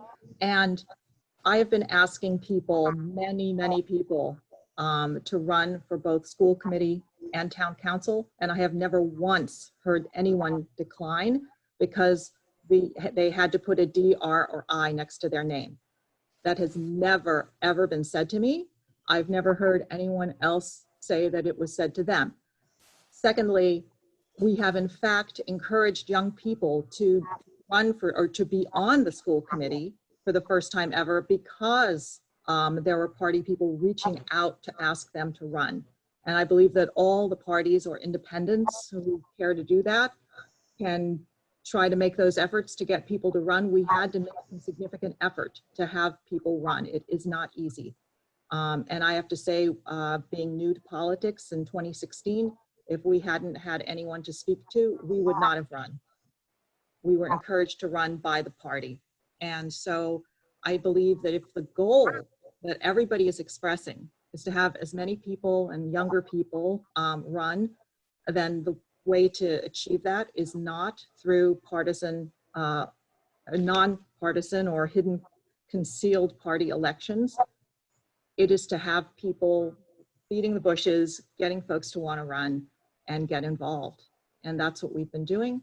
And I believe that all the problems that arise from having concealed party elections that Mr. Katzman mentioned, and none of the pros, because we've had so many people running, given that we have no concealment of parties, is proof that what we have is better than what's going on in neighboring towns. The last thing I'll say is I did speak to some folks in other towns with nonpartisan elections, and to a person, they all agreed that they regretted it and that it's devolved into personality contests where someone who has a lot of money, who has a lot of connections and is an incumbent wins. And other people who are outsiders cannot break in. So I will be voting in support of maintaining the current system. Thank you. Okay. We have a motion and a second. Not accept or reject the recommendations of the Charter Review Committee under section 7. All those in favor? Ms. Jukusa? Aye. Ms. Abbott? She left. Absent. Mr. Hamilton? Nay. Mr. Capson? Aye. Mr. Kelly? Aye. Dr. Ryan? Aye. Aguirre? Aye. Zero. As you has left. Now we have to take the second item, which would be, Well, Mr. President, I will make a motion that we put forth a charter review to request the citizens that town council elections be nonpartisan. If I may ask for a clarification, you used the word charter review. I believe Mr. I'm sorry, Hamilton, to you the mean voters. You're right, on the ballot. I'm sorry, Mr. Katzman, you're right. Thank you for correcting me. Put forth a ballot question to make town council elections nonpartisan. Mr. President, I'm not going to second it, but I'm wondering if I might be able to make a very short statement, but if not, because there's no second, I respect that decision.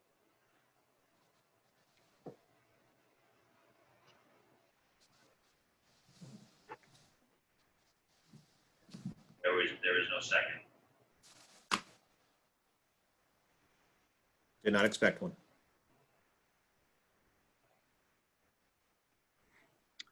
And again, Mr. President, if I might make a short statement, I'd appreciate it. And if not, because of our rules, I appreciate that as I understand that as well. That was Kevin. I didn't get the last part of it.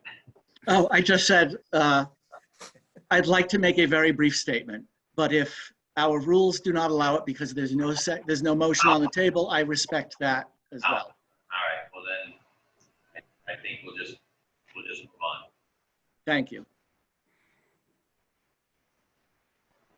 So, if we have the second part, but we can come back to under new business. Yeah, we can do that at the end. Okay. We're on to 9, so 704, 706, and 708 were previously approved.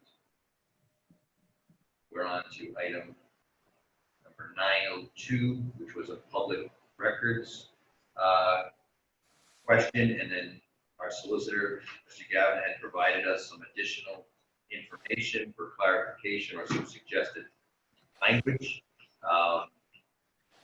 Have back for 902. I think it was pretty concise.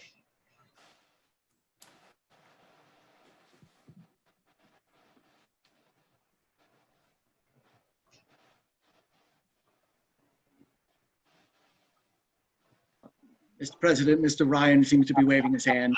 I was sorry, I was watching the screen. If you could tell, Dr. Ryan. My kids never pay attention to me either, so I'm not surprised. I would make a motion to adopt for item 902, the language proposed by Mr. Gavin. Len Katzman, I'll second. There's We've got a couple of questions, comments. I think it's more a comment than a question. Let's go to Mr. Katzman, Mark Katzman. Can you hear me? We got you. Oh, okay. Listen, I just wanted to be able to speak before you're completely off the subject of the Charter Review Committee, because there were a couple of things that members frequently asked me to pass on to the council that don't appear in the matrix. And these are very minor things, but they were important to the committee. Like, we would like a well-proofread copy of the charter. I mean, you know, like, for example, we voted in the past to get rid of male and female identifiers, but the word chairman still shows up here and there. So this isn't something to be put forth to the people. This is simply a typographical error. And you know, there's a number of those. If you read the charter, you read about the position of the town sergeant, but there's no editorial note saying the town sergeant has been eliminated. So I'm sorry if this is a little out of order, but I wanted to make sure to get the message to you that a lot of people cared about this. And if you could please have, you know, we didn't even have a current copy of the charter.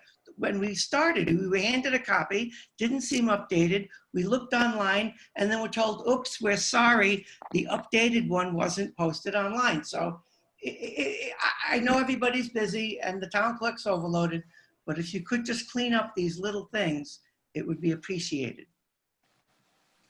Thank you, Mr. Gavin. Okay, I think a lot of the small stuff is going to be addressed. Good. I do want to go to Mr. Thayer or M. Thayer. Mark Thayer.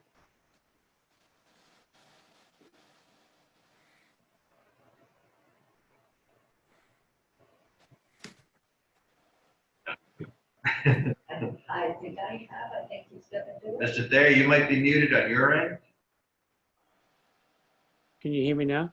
We got you, yes. If you could just speak a little bit louder. Sure.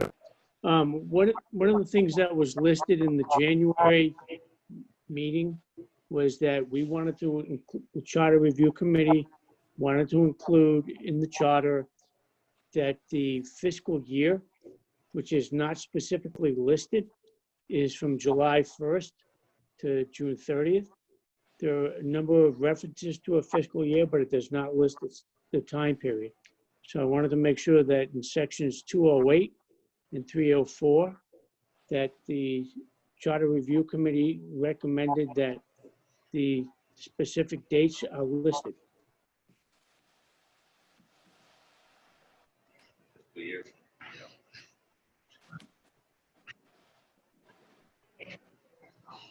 Okay. Yeah. All right, so that, okay.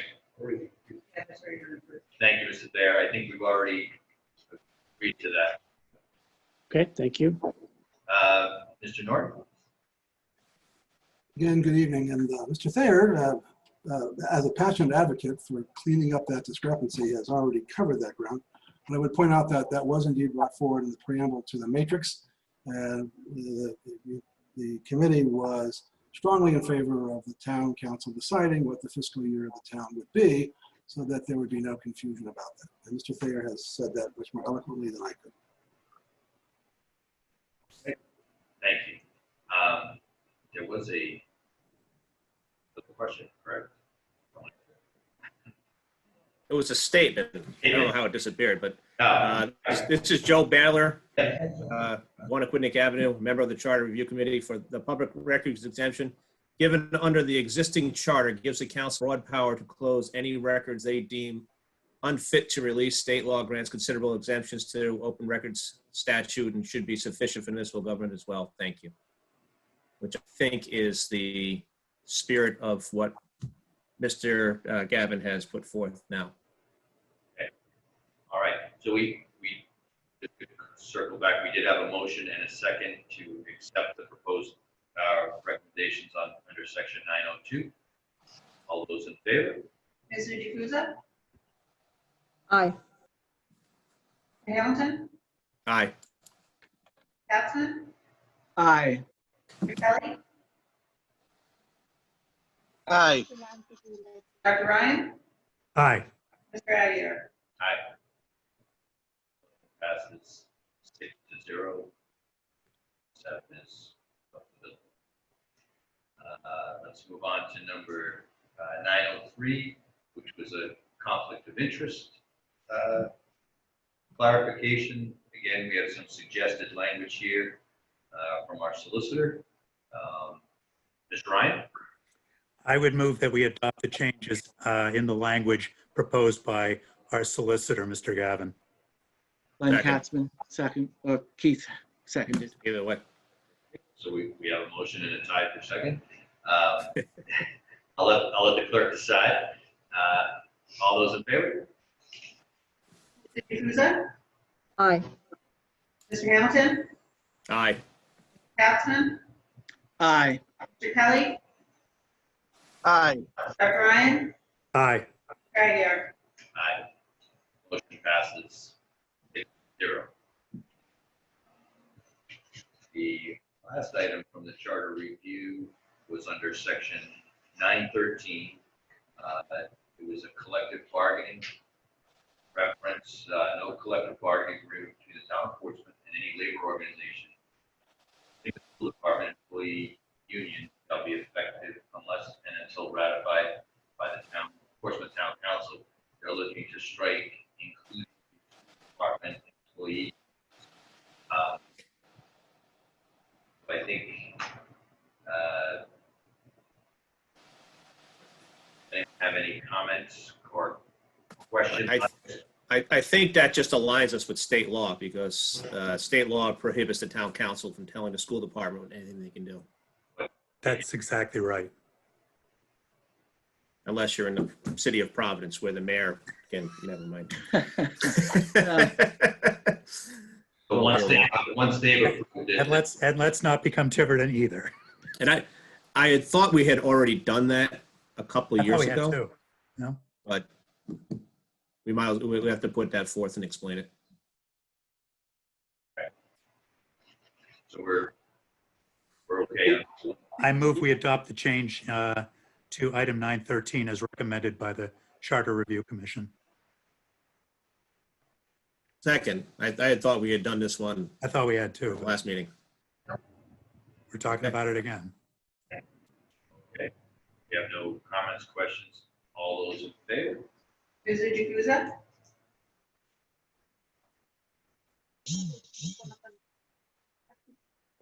Aye. Hamilton? Aye. Capson? Aye. Kelly? Aye. Dr. Ryan? Aye. Dr. Aguirre? Aye. Motion passes 6-0. Now we can go back. New business. We have, I'll make this one quick, Mr. President. thank you, Michelle. I don't want us to go as far as Tiverton and file for recall elections. Every 2 years is enough. If somebody's doing something completely egregious and wrong, the voters will take care of it. But I believe there needs to be some sort of mechanism within the charter and within the confines of the charter that allows the council to police itself to avoid, as I put as a for instance, section 305, where the council can't interfere individually with or as a group with the runnings of the town. And what do I mean by that? I can't call up Mr. Woodhead and scream at him because my road didn't get plowed first and demand that the guy who's supposed to plow my road should be fired. I can't call up Chief Lee. I'll date myself now. Sorry, Chief Peters. Can't call Chief Lee. I can't call Chief Peters and demand that my son not be harassed by a certain police officer and that officer should be fired because he pulled him over for speeding. Instances like that could happen. And there are instances in the past 12 years that I've been on the council that counselors have, I believe, stepped over the line.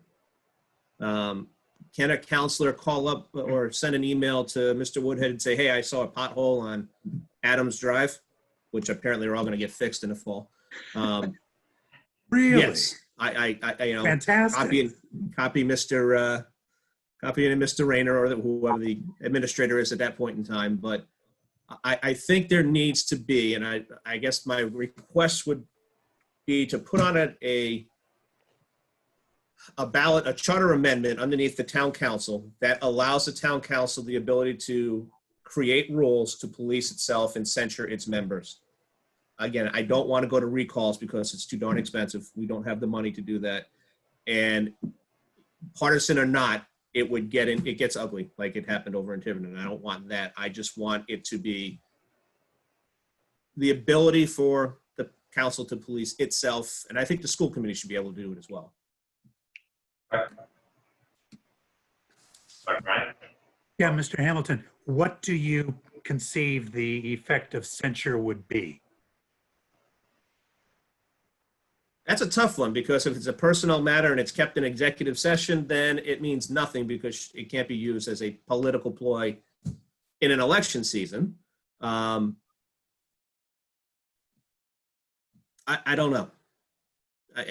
Up to and removal from the council, but I don't think the council has the ability to supersede the voters, or should have that ability. I believe that larger ethics violations, hopefully that person would stand up and remove themselves. If somebody was the old adage of taking the brown envelope full of cash, that person would remove themselves, right? But one hopes. I would hope. I would hope it would never happen, period. But, Exactly. I would hope that we would have the ability to, I don't know. Maybe Again, establish some rules. But I don't maybe know we what, should flesh how out we'd what the be able- procedures, yeah, we should flesh out what the procedures would be and what the consequences would be, and then present that to the voters. But we can't make that change to the charter. I mean, I don't know if we can make that change to the charter that allows us to make those rules without having that change to the charter to then send to the voters in 2022. Yeah. So I think we need to make the change to the charter, then make the changes to the charter for 2022. So the change, the charter change you would be proposing would be kind of a general, what you're proposing here in 305, that the council set up some sort of procedure and policies to deal with inappropriate actions taken by individual members. Correct. So that it would just be to ask the question that we could set those policies, and then what I would like to do is set those policies over the next 18 months and then put it back to the voters, 24 months, since we're still only in July, 24 months, and then put it back to the voters in 2022.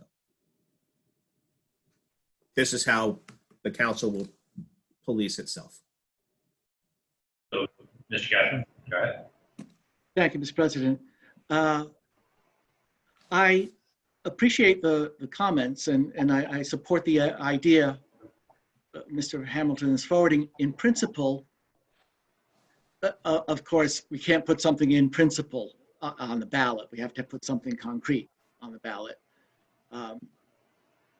I would suggest we explore a couple of things. One is we cannot remove a council member. I don't think we should have that power. I don't think a council should be able to remove one of its own. It would be too subject to abuse, in my opinion. But there may be things we can do even without a council, even without a charter change. For example, if a council member is inappropriately interacting with town staff, that could be made the subject of an executive session where not only a vote of some sort of censure, which could be reported out about the council member, not the personnel individual, but the vote of censure could be reported out, and the council could vote to direct both the town administrator and the administration staff person that by vote of the majority of the council, they are free to not interact and not answer email or with council member X. So there may be things we can do to control some of the workings of the town administration that don't require any changes. I know we have special rules of procedure that we should look at that. In terms of putting something on the ballot now, so that we can then put something again on the ballot in 2022, I also don't think that's necessary. What is necessary is to come up with a process and a plan, and nothing prevents us from developing the process. Something that if something egregious happens, we have due process for all parties involved. Nothing prevents us from trying to craft that process. And then if it requires a charter change, put that in front of the voters. I acknowledge is, what do you do if somebody, I'm aware of, you talked about brown paper bag of cash. Long before my time on the council, so this goes back, I believe, into the 90s, but don't quote me on that. There was a council member who was aware of a real estate transaction that was pending. It was all in an executive session, it wasn't a matter of public information. And that person took advantage of that to their own personal benefit, ended up having to pay fines and give money back and whatnot, but didn't have to leave the council. So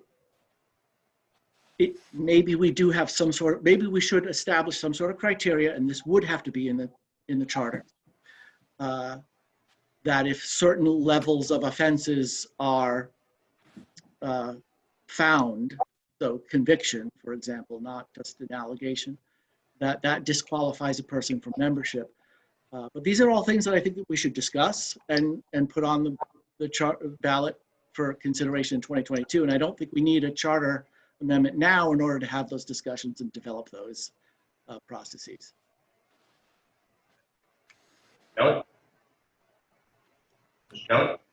Kelly? In fact, we've already voted to impose upon ourselves rules, which do include censure for members. So when we adopted our rules at the beginning of this term, we adopted that as well. It doesn't remove somebody from the council, but it can be voted on in public and as it says in Robert's rules, it's an expression of strong disapproval or harsh criticism. Public. I think to Mr. Cashman's point, and he put it much more eloquently than I could, because I can't even say the word.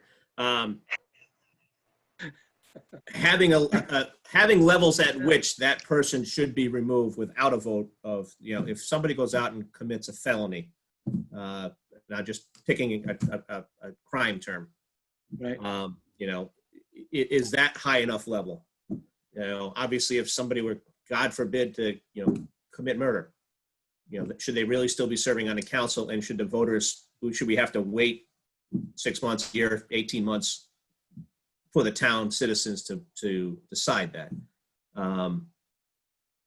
At some level at which people should just be removed once they're convicted. Yeah, And if the council feels that we can do that without requesting a change to the charter to allow us to do that, that's fine. Well, what I'm suggesting we don't need a charter change for is to discuss and draft something very specific that can then go before the voters as a charter change. Yeah. I kind of like this this concept.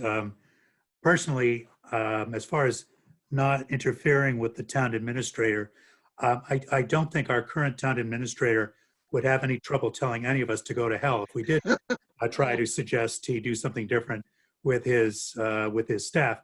But I kind of like this. It sort of reminds me of the prime directive from Star Trek, non-interference. So I like this concept. I think we should definitely look. I do not remember what Councilman Kelly has said we passed, other than, I think we made some general rules of conduct, but maybe this would be a good opportunity over the next few meetings to codify them and then just sort of enact them, and then eventually, I guess, send them to the voters to ratify. But in the meantime, we can sort of hold ourselves bound by them.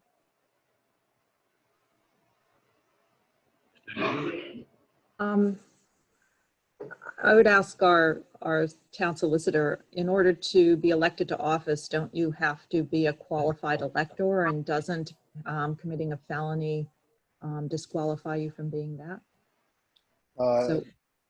Yes, I haven't looked at that precise issue in a while, but I believe there was some case law and statutory amendments involving the mayor of Providence going back a couple of decades that dealt with this issue.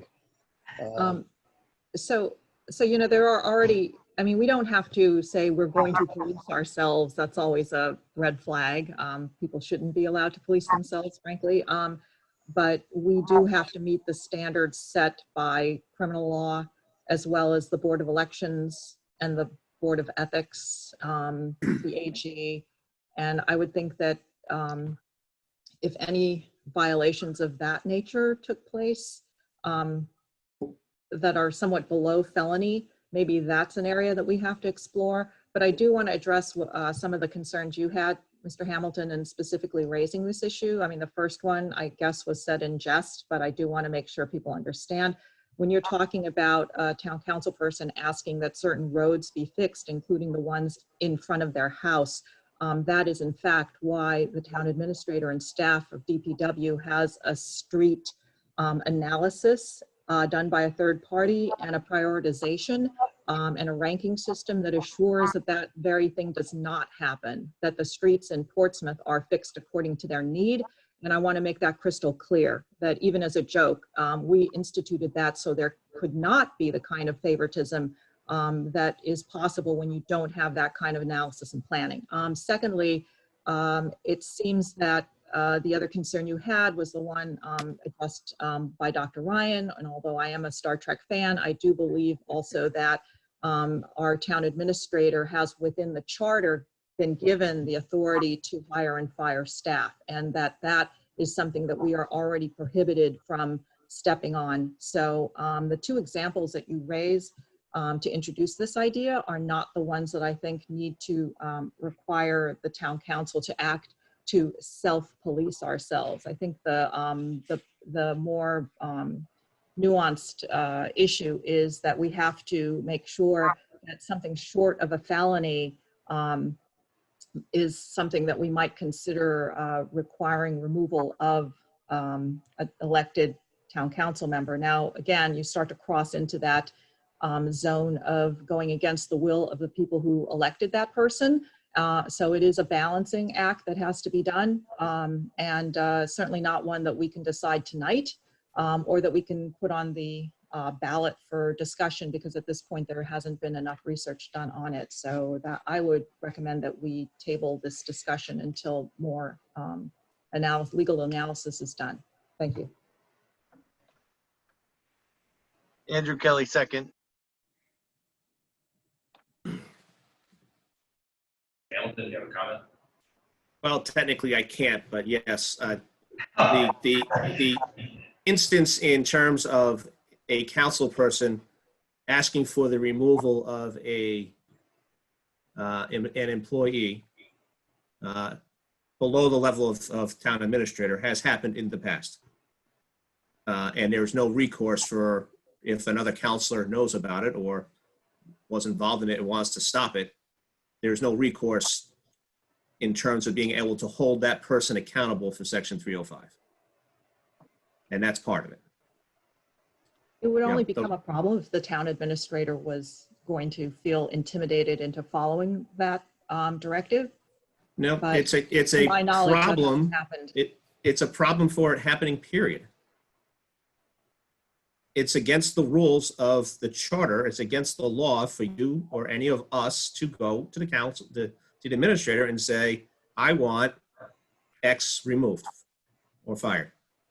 It's against the rules. And if it happens, that council person should be censured.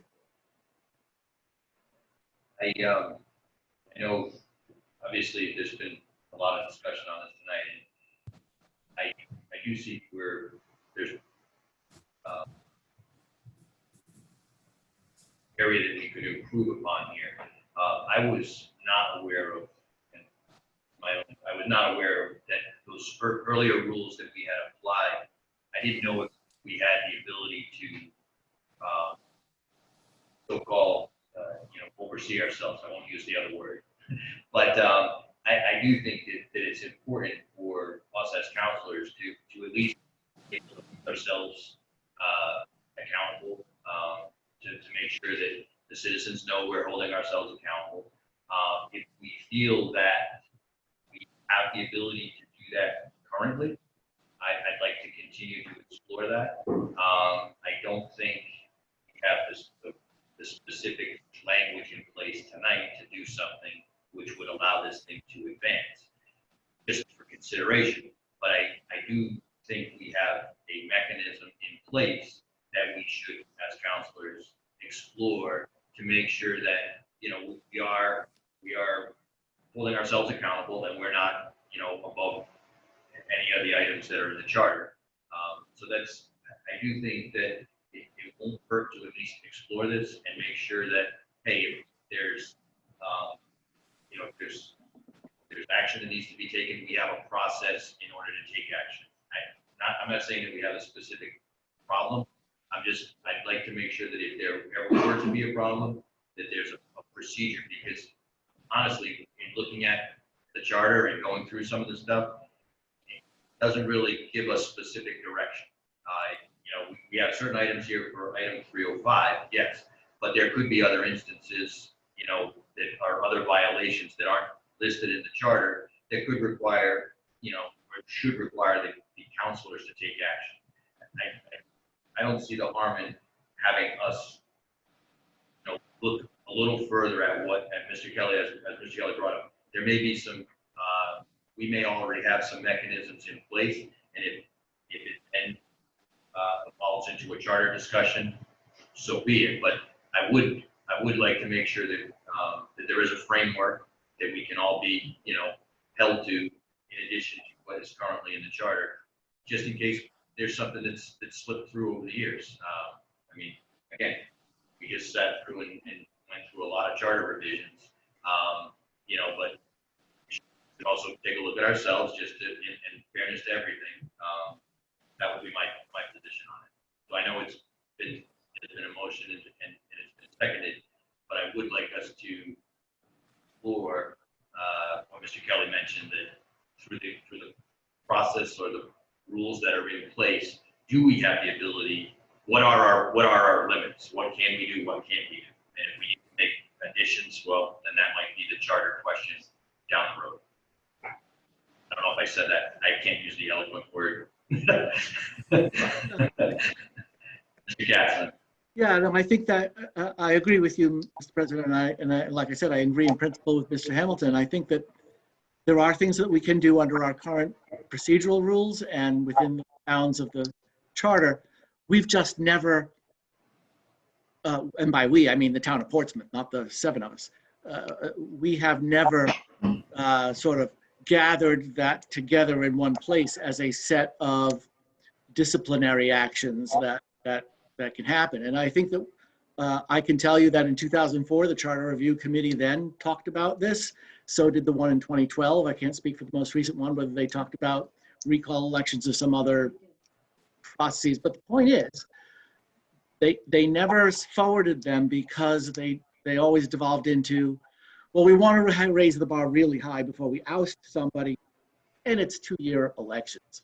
But that doesn't mean that we shouldn't have some sort of process that both seated council members, good actors, and potential bad actors can know this is the process. So I think it's merely a matter of putting it on the council agenda to have, or maybe this is a subject for a good workshop, because it might take some discussion to really dive into everybody's opinions and what types of processes and actions we can do within the bounds of the charter, and then what would require charter changes. I think it might be helpful, and I wouldn't want to put work on the town clerk's desk, or whoever it could be, or maybe I don't want to put any on Mr. Rayner's either, but you both have the access to the other towns that we don't necessarily have. Just a simple email saying, hey, does your council have a set of rules to police itself? And maybe that would be a jumping off start, thing. Again, their rules are not going to be, or their charter is not exactly like ours. Who knows? Maybe they don't have a 305 and they can go tell town employees whatever they want. But I think that would be at least just a simple email, or even asking the League of Cities and Towns if they have a boilerplate of the police, council polices itself. So we have a motion in a second. All those in favor? Souza, Aye. Hamilton, Aye. Mr. Capson, Aye. Mr. Kelly, Aye. Dr. Ryan, Aye. Mr. Aguirre. Aye. Motion passes 6-0. So that concludes our new business. We have future meetings. We're back at it next Monday, July 27th, for our regular council meeting. We have August 11th is our council meeting on Tuesday after the holiday. And then August 24th is another regular council meeting, all at 7 p.m.